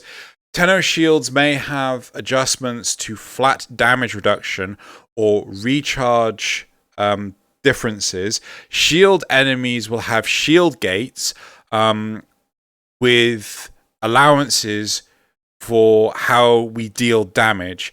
Damage spillover on enemies, but not on Tenno. Infested will just get more, deal more damage. Right. So one of the big things for shields is that enemies will have shield gating, but they say that there's a percentage of damage spillover. So if you were to go do a level 1 mission and you took your giant fancy ass Opticore, you can still one-shot the enemies just by the spillover doing enough damage. Right? Yeah, I saw this. So this is the only 30 seconds of stream I did see. So yeah, so obviously I do bajillions of damage with my stupidly big gun, which blits out the shield. And then when I assume if there's any excess damage that would have just gone, right, well, you've got this much damage left, they've got this much health, you kill them, it now goes, right, that is then reduced by, I assume, a percentage and still affects them. So I don't think it's a percentage. I think it's a so basically it's a subtraction. So say you do 400 damage, they have 300 shields, you only 100 damage gets bled over. I think. I don't know, because say again? If they have 400 shields, if 300 shields. If you have 400 damage, yeah, they have 300 shields. Yeah. Right, 100 damage will bleed over. That's how the system works now. No, that's not how the retail version. That's not the retail version is basically on top of your health. Yeah. Right. If I do 400 damage and they have 300 shields, and then I remove that 300 damage from the 400 damage that I do, and I have 100 damage left over, which gets the effect on the health, that is exactly what we have on retail. I call it retail as well. Live. Yeah, no, production. I think that it then takes that 100 damage, and it would instead of you doing 100 damage to their health, it's going to be a bleed. Yeah, it's 25. Percentage. Yeah, you do 25. Which but it's ratioed down. Yeah.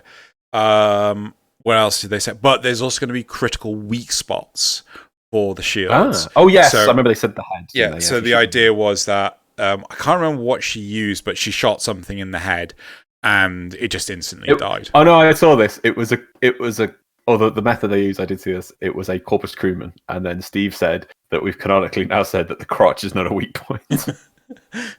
But I did see that. What was she? I can't remember what she was using. I don't know what gun it was. Yeah, let's just assume it was a Vectus Prime. That's interesting. Right. So now, what else we got now? So moving on to the next point. If you you've missed a bit. Have I? Infested will just deal more damage. Yeah. So they feel that because the infested telegraph their moves more, that they will just deal more damage. How much more damage? They didn't elaborate, as far as I remember. Ooh, I'm interested in this because I do feel the infested are. They're just a joke. Well, the problem with the infested is the only threat is when you have no energy, right? It's when you got like so many disruptor ancients that is just okay. Well, now I just can't do anything because I have no energy and I can't get any. I would love to use infested impedance more, and if they're that dangerous, I'd love to see that get used. Yeah, that's a fair point. Yeah. Right, moving on. Actually, one thing they did say, Steve did say that this is going to have to be a bit of allowance on the player side of things, because they basically alluded to players are just going to have to redo their builds. Right? That's fine. I think they go so long before actually pushing themselves to do that. I think it's good if they're going to make us redo builds for once in a year, 6 years or whatever it is. Accuracy for the enemy AI will be retuned at higher levels, so there's not 100% guaranteed chance to hit from the enemy. Mm-hmm. And player movement will heavily influence the accuracy of the enemy. So if you're so if I'm bullet jumping and rolling more, I reduce enemy accuracy. That is good. That is, and oh no, what? I just read the next one. Shield gating for Tenno, small moment of invulnerability. I do hope that is a moment, only a moment. Well, I don't know, because depending on how long it is, I imagine they said a moment because they don't know the exact numbers as of yet. Yeah, but the problem is, like, if you just have shield gating, just stop one projectile, the second projectile will just kill you. That's always been my point, but then we go on to the slippery slope. It's like, okay, then we'll give you a second of invulnerability, right? So if I then reactivate my shields, do I get another second of invulnerability? Can I spam this somehow? Is there a cooldown? Right, if there's a cooldown, it can only happen once every 20 seconds, then it's not that very good, right? Then let's make it 2 seconds of invulnerability. Yeah. Oh, right, 2 seconds. Then we have to change this, and it just you end up becoming. This is actually the conversation we had with Sprinker last week. Yep. Right. That's interesting. We'll see how DE does it. I'm sure they'll do it justice, though. Bleed damage nerf / Oh. Yeah. Yes. / damage will cause bleeds as normal to armored enemies, but will now damage shields only on shield enemies until shields are down. Right. So basically, a bleed proc will not subvert shields. That's interesting. I don't know how much of effect that will have, but at least it's something. I think that's good. I think that's a fine first step. I did feel that Slash was just too good. It was just like the whole game was about Slash procs. Yep. The others still need boosting, but at least that's something. Right, what's the next one? Slash procs were ones that you could stack, weren't they? Yep, you can stack them, and they do bajillions of damage, and you just slash damage, slash proc things down. Can impact or puncture get anything? No. Right. Self-damage is being removed and replaced with a self-stagger. So if you are a numpty, like myself, using the Brahma, which is fun, and you end up shooting something right in front of you, instead of you going down, you'll just sort of like do a huge backflip, right, to slow down your progression. One of the really nice things about it was that there's a radius to this self-stagger, right? So the further you are away from the self-stagger, the shorter the stagger. Yeah, the point of concern. So if I point it at my feet, I'm going to stagger myself heavily. If I'm just on the edge of it, I get staggered a little bit. Right, cool. I do notice a little bit more on there. So, so self-damage to be replaced. Self-yeeting will take its place. Recovery moves will exist to allow mitigation. So basically, you can QuickTime-esque action out of it. They didn't. Really? Yeah. So basically, if you time it right, you could roll to recover faster than the stagger would naturally have you recover from. Can I quick time out against enemies doing this still? As in we've always said for years. Anyway, I have no idea. And there was another one where you could effectively ragdoll yourself. Damage radius and proximity to middle of radius, just middle of the area, will affect how much self-damage happens up to full ragdolling. So you could ragdoll yourself. Yeah. Chroma nerf due to no self-damage. Right. So I imagine that's got a lot of people upset.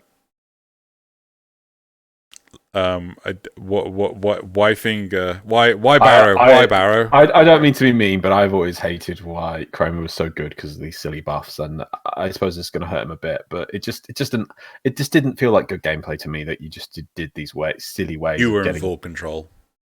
Yeah, it didn't make sense. I apologize. Well, I'm sorry for anyone who uses that build for this, that, or the other, but it just doesn't feel.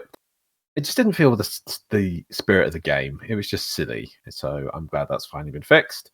Right, moving on. Right, and that means I did like the explosion, and maybe I would like. This is why I'd like to. I think even explosion frame would be even more fun now because you could even make it that if you do damage, you do so many buffs. If you damage and also clip the enemy, you get bigger buffs. And I still want explosion frame. Right. Scaling health and shields for excavator drills. Finally. Oh, nice. Yeah. Shame this didn't come sooner for bloody Arcwing Defense. Arcwing Defense? Arcwing Defense with the two different corpus ships you had to protect. The static ones. Because they didn't scale. But it was also slow as hell.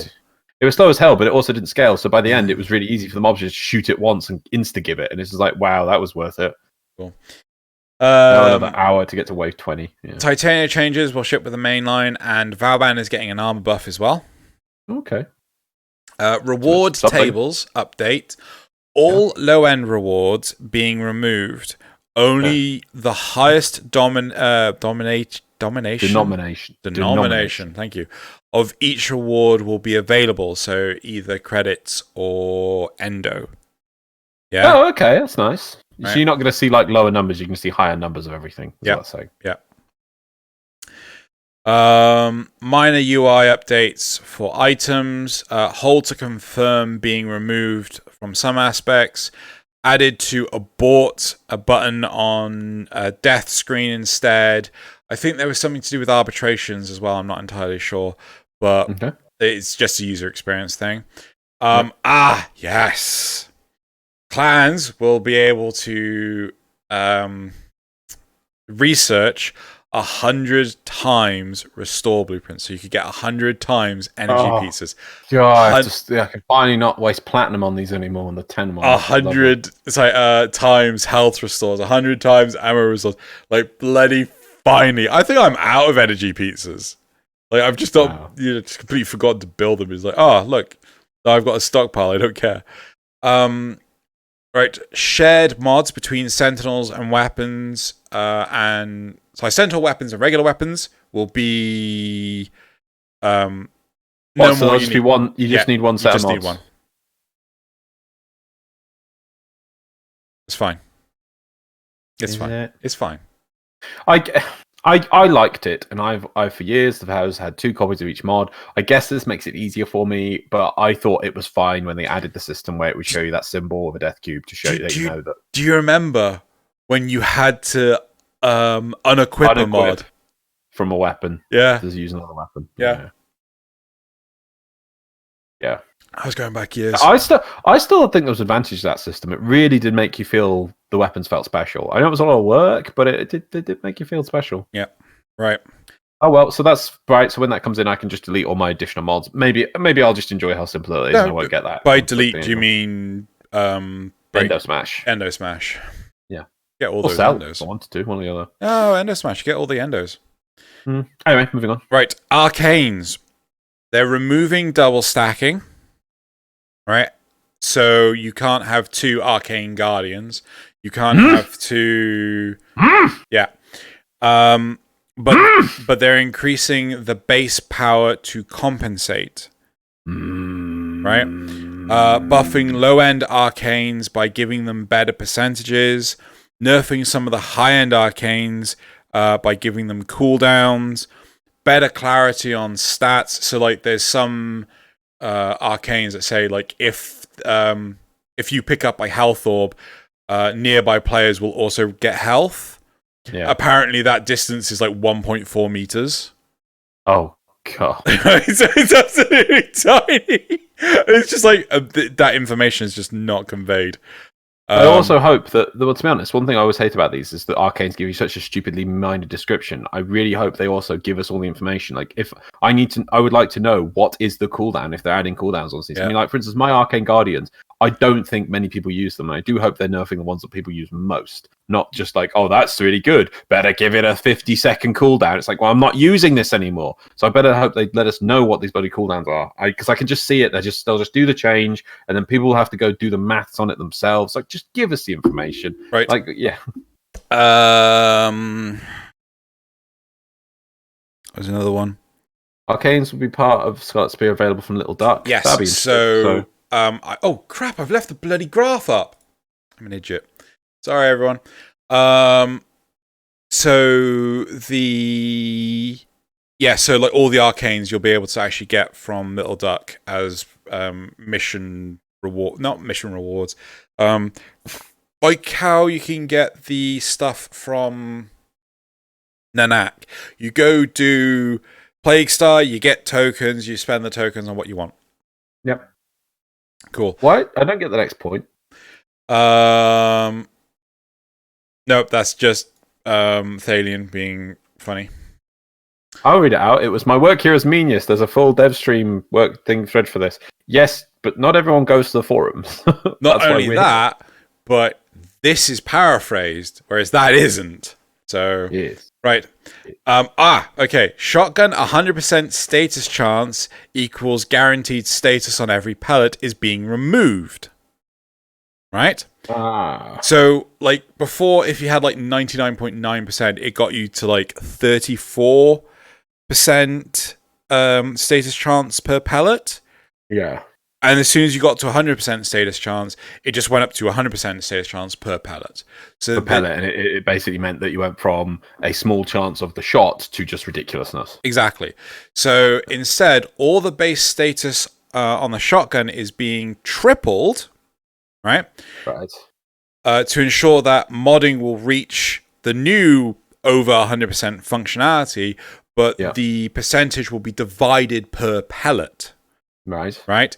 So, I think the highest they were looking at was basically a 50% chance per pellet to actually status proc. So you could be lucky and have every pellet status proc, or you could be unlucky and no pellet status proc. I think you skipped a bit here. It says you can now inflict multiple status effects from one bullet. Double status effects will give bonus effects.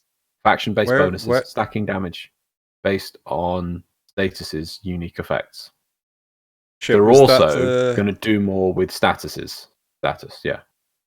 Giving status meaning over 100%. So they're going to. The shotguns were silly because they could just instant status things that are guaranteed with even just a touch of a pellet. But they're now going to make it so that there is an advantage with the new system. So yes, it's a maximum, as you say, 50% per pellet. But if, say, you get 2 pellets procking, that will give more of an effect than it did before, is hopefully the goal. Yeah. Sorry, I just completely missed that point. They're rejiggering it. So like slash the bleed procs and things. Oh god, what else was there? Yeah, so there's a lot to do with status. That's interesting. Base status chance mods being buffed as well. So 60 How 60 many years? Yeah. How many years? Right, 60 has this taken? No. 60 dual stat mods are staying unchanged, but the base chance mods increase from 15% to 90%. I would love to go back in time. Oh no, I don't have to go back in time. Sorry, I'd love to go through the dev streams and I can still remember the comment that Scott gave, and I don't mean this against Scott. This is just what he said. Obviously, it's been there so busy. I don't mean it. But what his original point was on this, when they brought in Damage 2.0 and they said about statuses, we're going to keep it low at first, and then we're going to look at it and we're going to sort of bring it up, because it's easier to give you something, but it's hard to take it away. So we're going to give you a little bit of time, And what they did is they brought in the bloody 15% ones. I was like, okay, well, these don't do much. And then they brought in the dual stat ones, which gave you very high status. And then they never, for years, I'm talking probably about 4 years maybe at this point. They never looked, maybe 5 years. Yeah, maybe 5 years. Have not looked at these 15% mods. And now they're just going, these are awful. 90%. Yeah. It's like, that's hilarious. Cool. That's just hilarious. I'm just shocked. Right. Moving on.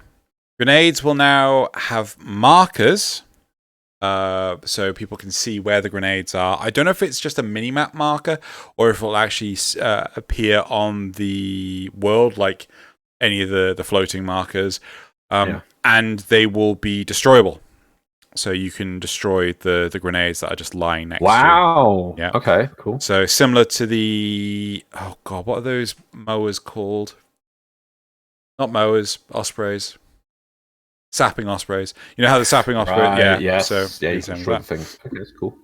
Murmur changes. Sorry, I'm still like 90%. That's actually really competitive now for those basic mods. Really cool. Sorry. Sorry. Right.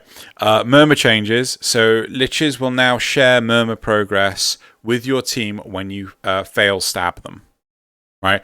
So when you would fail stab a lich, everyone got a bump in murmur. Right? I didn't realize that with the recent changes, they took that out, but they're adding it back in. Okay. Yeah? That's good. Cool.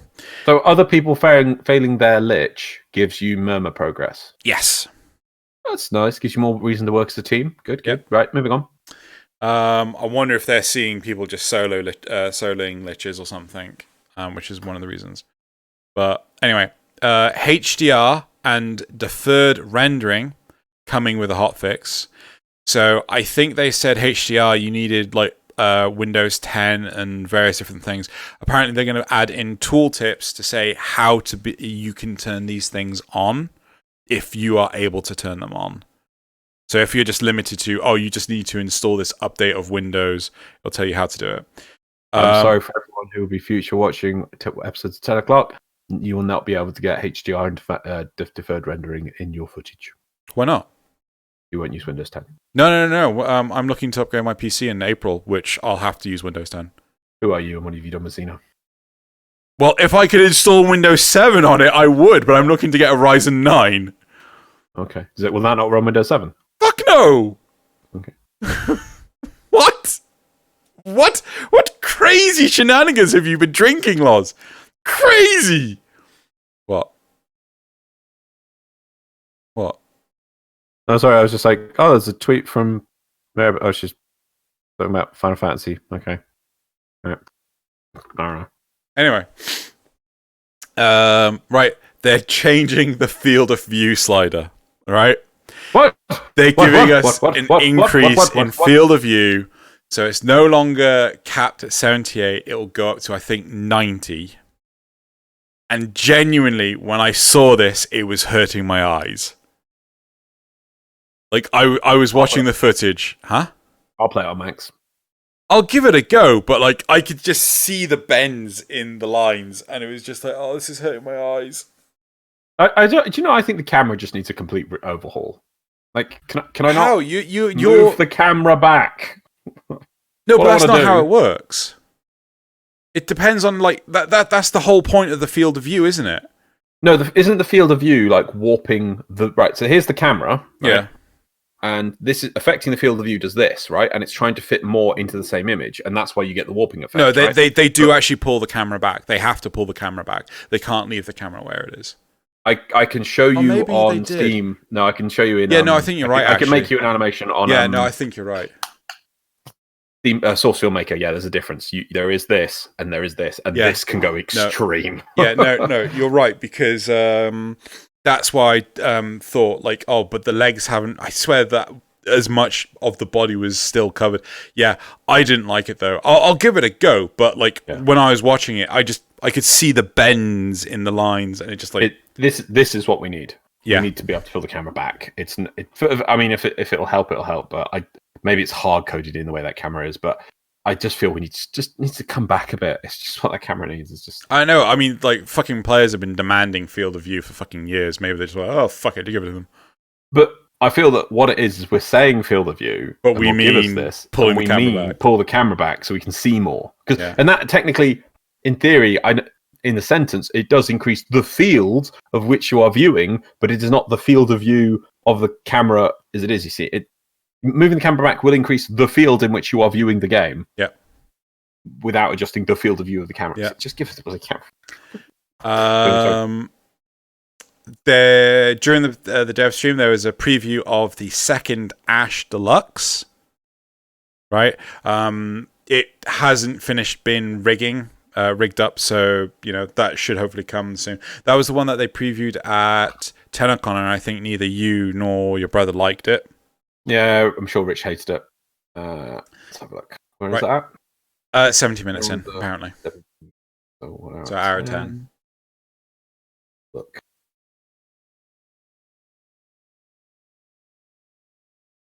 Loz is having a look now. Oh, there it is. It looks like an Iros. It looks like a scavenger. Desert Ninja! Anyway, moving on. It really does. Moving on. Right. Moving on. Right. They're now going to make it so that you can shoot through Nova's wormhole. Right? So you can fire like grenades or whatever, and it will appear on the other side of the wormhole. Apparently, they spoke about that in a recent dev stream, and apparently one of their developers heard that and like, oh, I could do that. So what, they were like, oh, you can't shoot the wormhole? And I went, yeah, I can do that. I don't know, but that's what I caught. Scarlet Spear Relay will have places to launch both ground and mission railjacks. Mission railjacks? Railjack missions. Wow. So they previewed the relay. They showed off various different parts. It very much looks like one of the new the shit. What was that name of that stupid event? The one with Ember, the statue, relay, words, strata. There you go. You know how it's like that long corridor? So it looked like that. It was over Earth. You could see your railjack. It had some holograms and shenanigans in there. And it showed 2 terminals for ground missions and railjack missions. Oh, so we're going to do railjack missions in the event? So the whole point is squad link. So you do stuff in the railjack mission and the ground mission, and they work together, kind of thing. So so you can sit in the ground missions and do you sit in the ground missions and activate your squad link? Or no, do you go on the I think you start the mission as a squad link mission, right? Which is so much better than what they showed off at TennoCon. I'm not sure, but it is. See. Well, like think about it. You're not going to start. I'd like both. Because I'm not sure. We'll have to see what these ground missions are. I'd like both. Why not? Yeah. Right, what's the last bit? And then the mainline update. So all of this stuff will drop before Scarlet Spear. So within the next couple of weeks. Cool. Yeah, because I think we're going to have to adjust to how all of these changes will affect the way we play the game before we can do an event with it. Yeah, definitely. Exactly. So like, oh, I have to rebuild everything. I mean, my Oberon build would still be perfect. Probably not. Right, so that's it for the topics. Let's come up with some questions because we didn't come up with anything during this. What were the 2 topics? Okay. No, we got a question from the first one, but let's okay. Right. So, would you like to see? No, that's too. A part of me is like, are you concerned about the damage rework? Because I think people are like gonna be resistant. How do you feel? What is your current? Because we could double it up of when it comes out. Do the same question. Say people have changed. Yeah. So what's your feeling of the current damage, the proposed damaged rework? How do you feel about the proposed damage rework? So for everyone who's listening to this point, that's everything from the shotgun changes to the armor changes to the slash block changes to the even the self damage changes and maybe even the shield gating changes. So what options will we give them? Well, obviously one will be wait and see. Interested / happy, or wait and see, positive, neutral, negative. Positive, neutral, negative. Right, cool.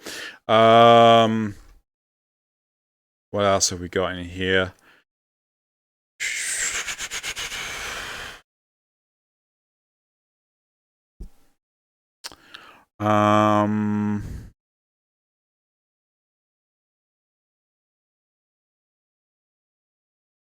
Really, a lot of it was the how do you feel about New War being broken up into chapters?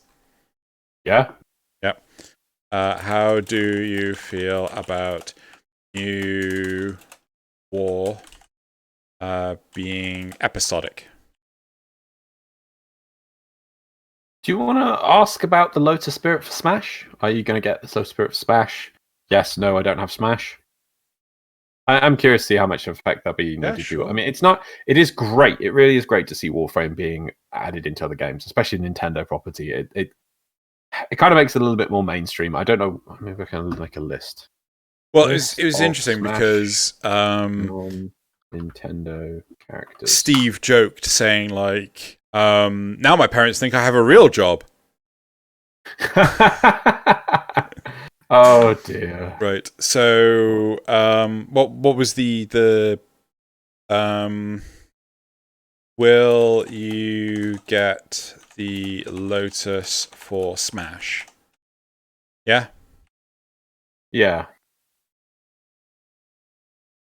Third-party characters. Because I'm just curious. Maybe if I had a list of what are they called again? Spirits. List of Smash spirits. I think there's a lot. Yeah. Disambiguous. Right.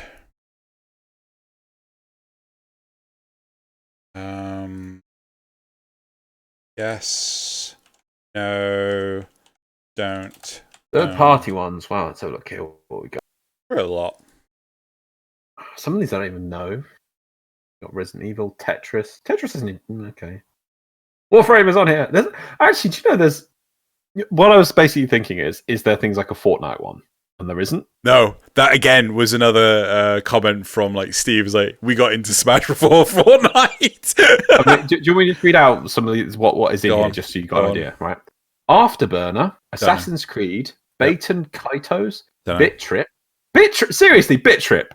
Bit Trip's in here. Yes, it is Bit Trip. Wow. It's like a pixel game. It's like Cold Decept, Cuphead. Oh, yeah. Yep. Damon X Machina. I know that one. Getsu Famaden. Don't know. Glory of Helicres. Don't know. Gomon. Rabbids. Rayman. Yep. Resident Evil. River City. Shantae. Tetris. The Tower. Undertale. Warframe. And then there's an SNK series. Right. Which is like King of Fighters. Yeah. Alpha Mission. Metal Slug is in here as well. Psycho Soldier and Samurai Showdown. That's not that big a list. That is actually quite impressive that Warframer is in there. That is quite... Especially considering most of the like characters and things from Smash are from original Japanese titles. Yeah. You know, so it really speaks a lot when... Yeah, anyway. Right, so that's... It seems like there's like Assassin's Creed, which is like the one Ubisoft one, and then there's like Cuphead, which is like indie game. The thing with the Assassin's Creed one, as far as I can tell, is it's just a skin for the meme. So it's just like the Ezio Assassin's Creed get-up for your Mii. But I think the Lotus is just like a 2D sprite. So it's a Mii costume, for the Mii Sword Fighter as part of Round 5 DLC. Whereas the Warframe one is just an image, I think. But I don't care. It's just amazing. Yeah. So now the next job is getting Excalibur in there. Just for your benefit. So Spirits in when it ends. Oh no, I don't. Come on. I've got the dates for you, right? It's the Spirits in Black event. It's a spirit board event focused on spirits with the theme color black. It ran from 7 a.m. February 28th, 2:22 a.m. to March 4th, 2020. During the event, defeating spirits on the spirit board, which are part of the event, awarded more gold than usual. There you go. So I have to blitz through the whole thing really quickly. It only periodically appears. I'm not sure how that works, but it says I've got times for Lotus, which is 1, 7. Oh, so 1 o'clock and 7 o'clock in the morning and the afternoon. Damn it! Wait, is what? Well, no, because it's gone 1 o'clock, isn't it? No, but you've got till March 4th. Yeah, I know. Oh, so your next one is at 7 o'clock. I don't know. This is UTC. We're UTC. We're UTC? No, we're GMT. We're UTC. Shit, are we UTC? I think we are. Yeah, we are. Okay, so I'll try and get it tomorrow morning. But I don't know. You can get it 7 o'clock this evening. I thought you said 7 a.m. and 1 p.m. No, 1 and 7, both a.m. and p.m. Okay, cool. It's actually the most commonly appearing of all of them. So. But the big thing is I don't know if I have to clear off the entire map. Yeah. Which I haven't, I don't know how far in I am, but I don't think I'm very far. So I'm going to have to like blitz the whole crap out of the damn thing. Well, I'm just gonna put this in Discord for you if you've got a reference. There you go. Anyway, yes. So, but that's cool. It's really cool. It's really a positive thing. I mean, it's a milestone for Warframe. It really is. Yeah, that's kind of cool. Right. Shall we move on to the memes? Yep. Cool. Do you need me to link them? Well, I assume that they're in the thing. So now, okay. There you go. Do it. So do it. Where are we starting? Do it. What? Meme frame review. That's right. Doesn't actually clap anymore, man. You know that, right? He's back, by the way. I know he's back. I know he lied. What do you mean he lied? Well, he actually did a video saying, like, I lied, I'm already back. I saw that video, but I haven't watched it yet, but I thought it was a joke. But right. No, he was a joke. Anyway. First one.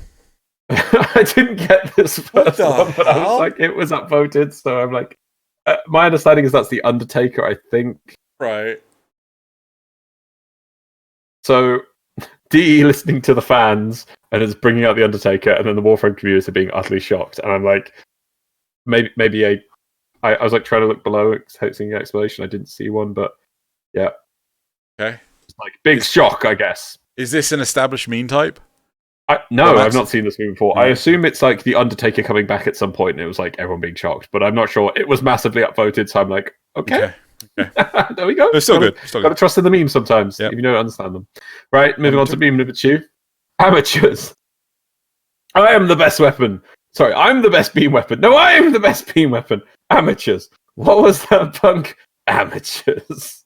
Oh my. You've got the... God. Oh God, what is it? The... Amprex. Yeah, and the... Oh, crap. Don't know. That infested one. Yeah.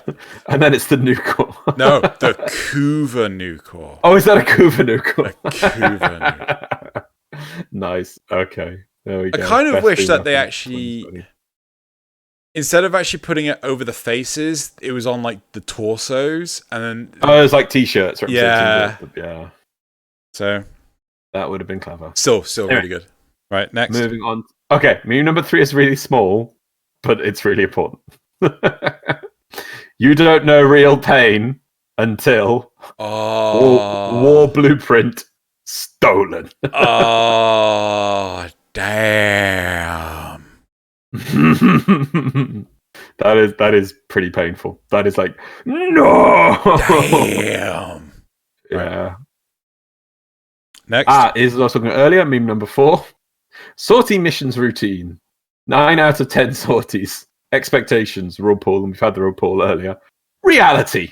Oh. I attend a NASA sculpture. I attend a NASA sculpture. I attend a NASA sculpture. I attend a NASA sculpture.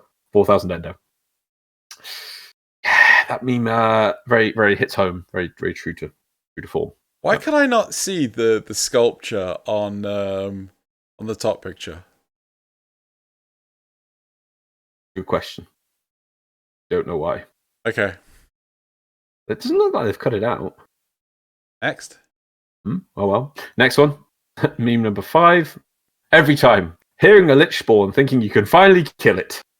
It's not yours. That's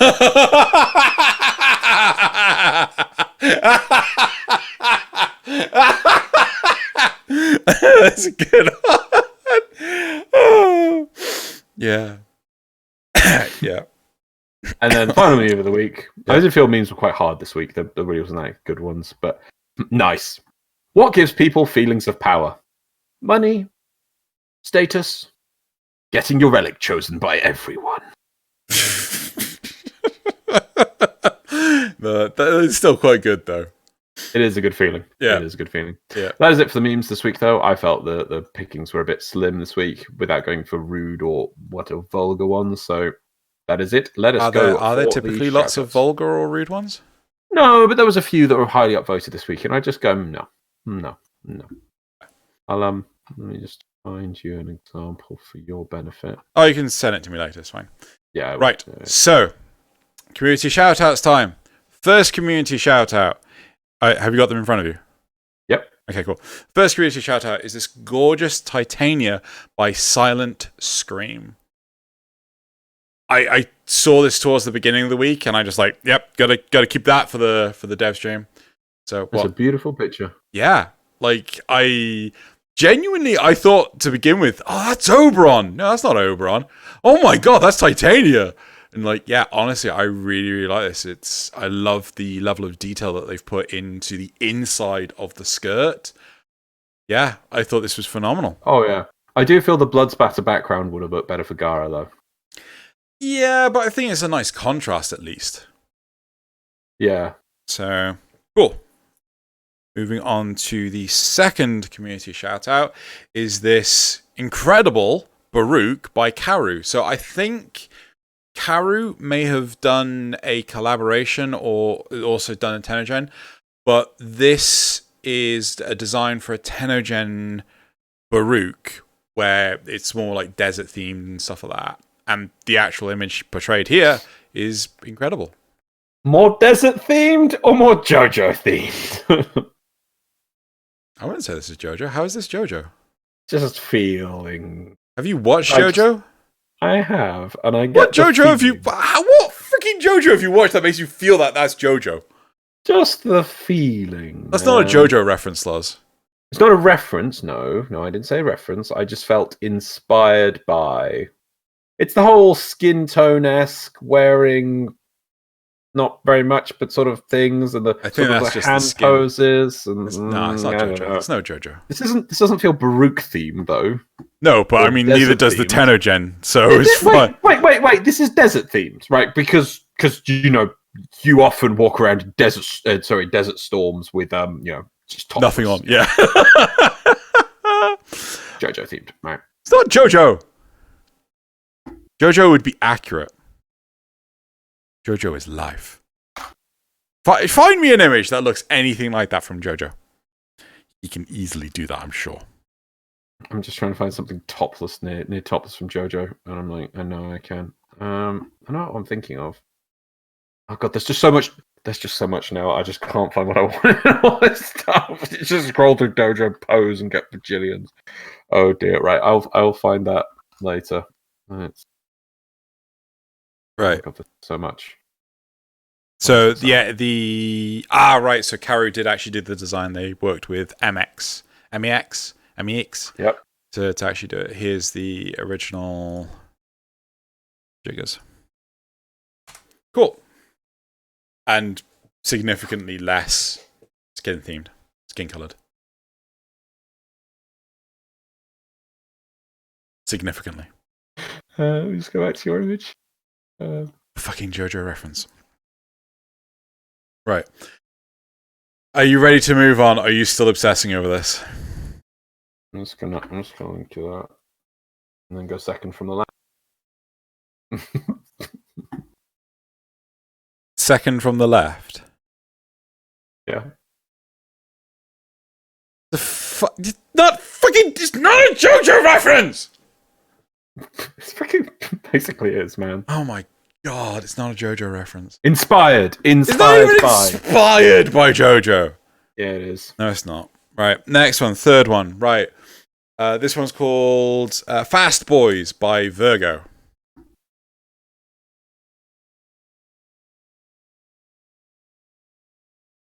What? Why is it called Fast Boys? Because it's Gauss, Volt, and Nezha. Oh! Click the wrong link. That's why. Click the next one. I'm with you now. Okay. Yeah, there I'm with you. Yeah, that's cool. Gauss, Volt, and Nezha. Yeah. Nezha Fast Boy? Have you tried the whole no friction thing? Oh, of course. You could get some pretty top speeds with Nezha. Yeah. Ultimate Drift. Right. The fourth one is Vauban and Sarin by...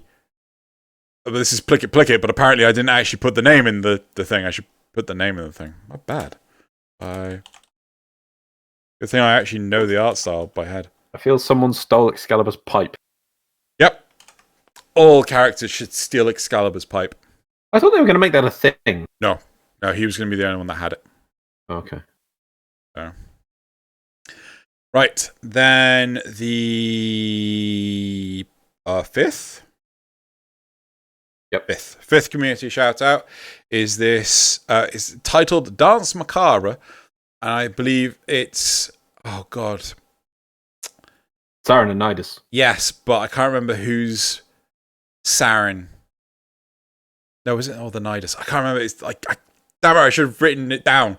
But it's inspired by the design of another artist. It says in the tweet, body of the tweet, but yeah. Yeah. Sarin and Nidus.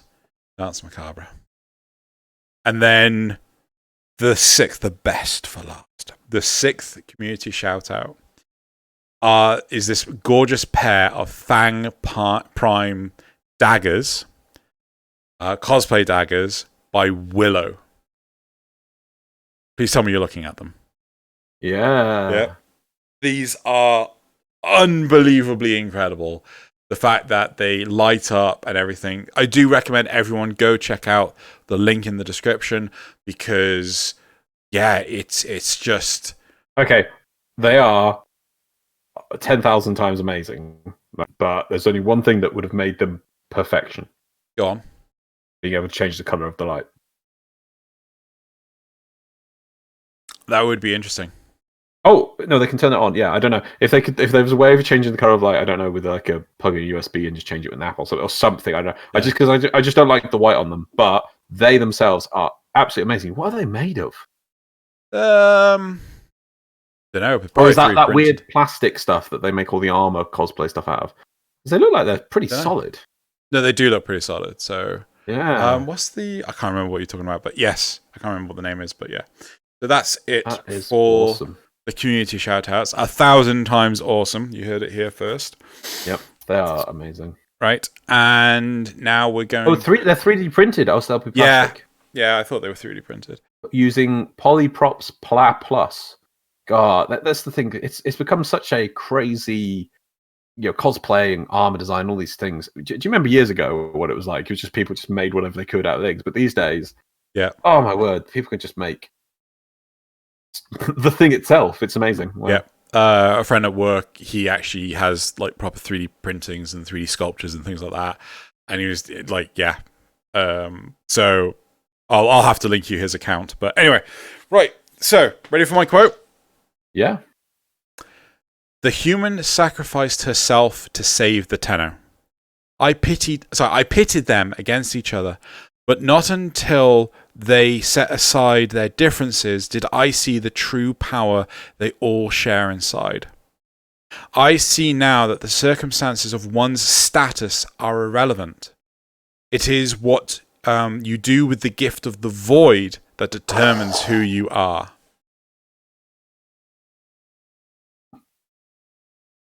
Have you worked it out already? Yeah. Go on. It's the first Pokemon movie. Yep. I was like, oh, I know this. The circumstances of one's birth was the thing. Yeah. Yeah, it's when you pits the clones against the normal ones. Yeah. Yep. That's good. Yep. I was like, oh, I know this, but I can't remember. I was like, the circumstances of one's... Oh, yeah, I got it. That's sad. I thought was like, yeah, this is a Pokemon movie. Damn, love that movie. Right, so that's it for this week's 10 o'clock. So glad we only did 2 topics. And I don't think that's... Well, we can save that for next week. We're over 2 hours. Yeah, I know. I've got a clock here. Okay. So, yep. And we shall see you next week. And next week will be a Patreon guest. So... Cool. Because I'm trying to do something for the 333rd episode. Right, so that's it. And we'll see you next time. Oh, boy. Bye, everyone. Wait, where's the... Need to press the button, Loz. Gotta go watch that Devstream now. Lots of good stuff. Really? Yeah, it seems like good stuff. Yeah. Coming soon. DM. Soon. DM. Like the coronavirus. Oh, God.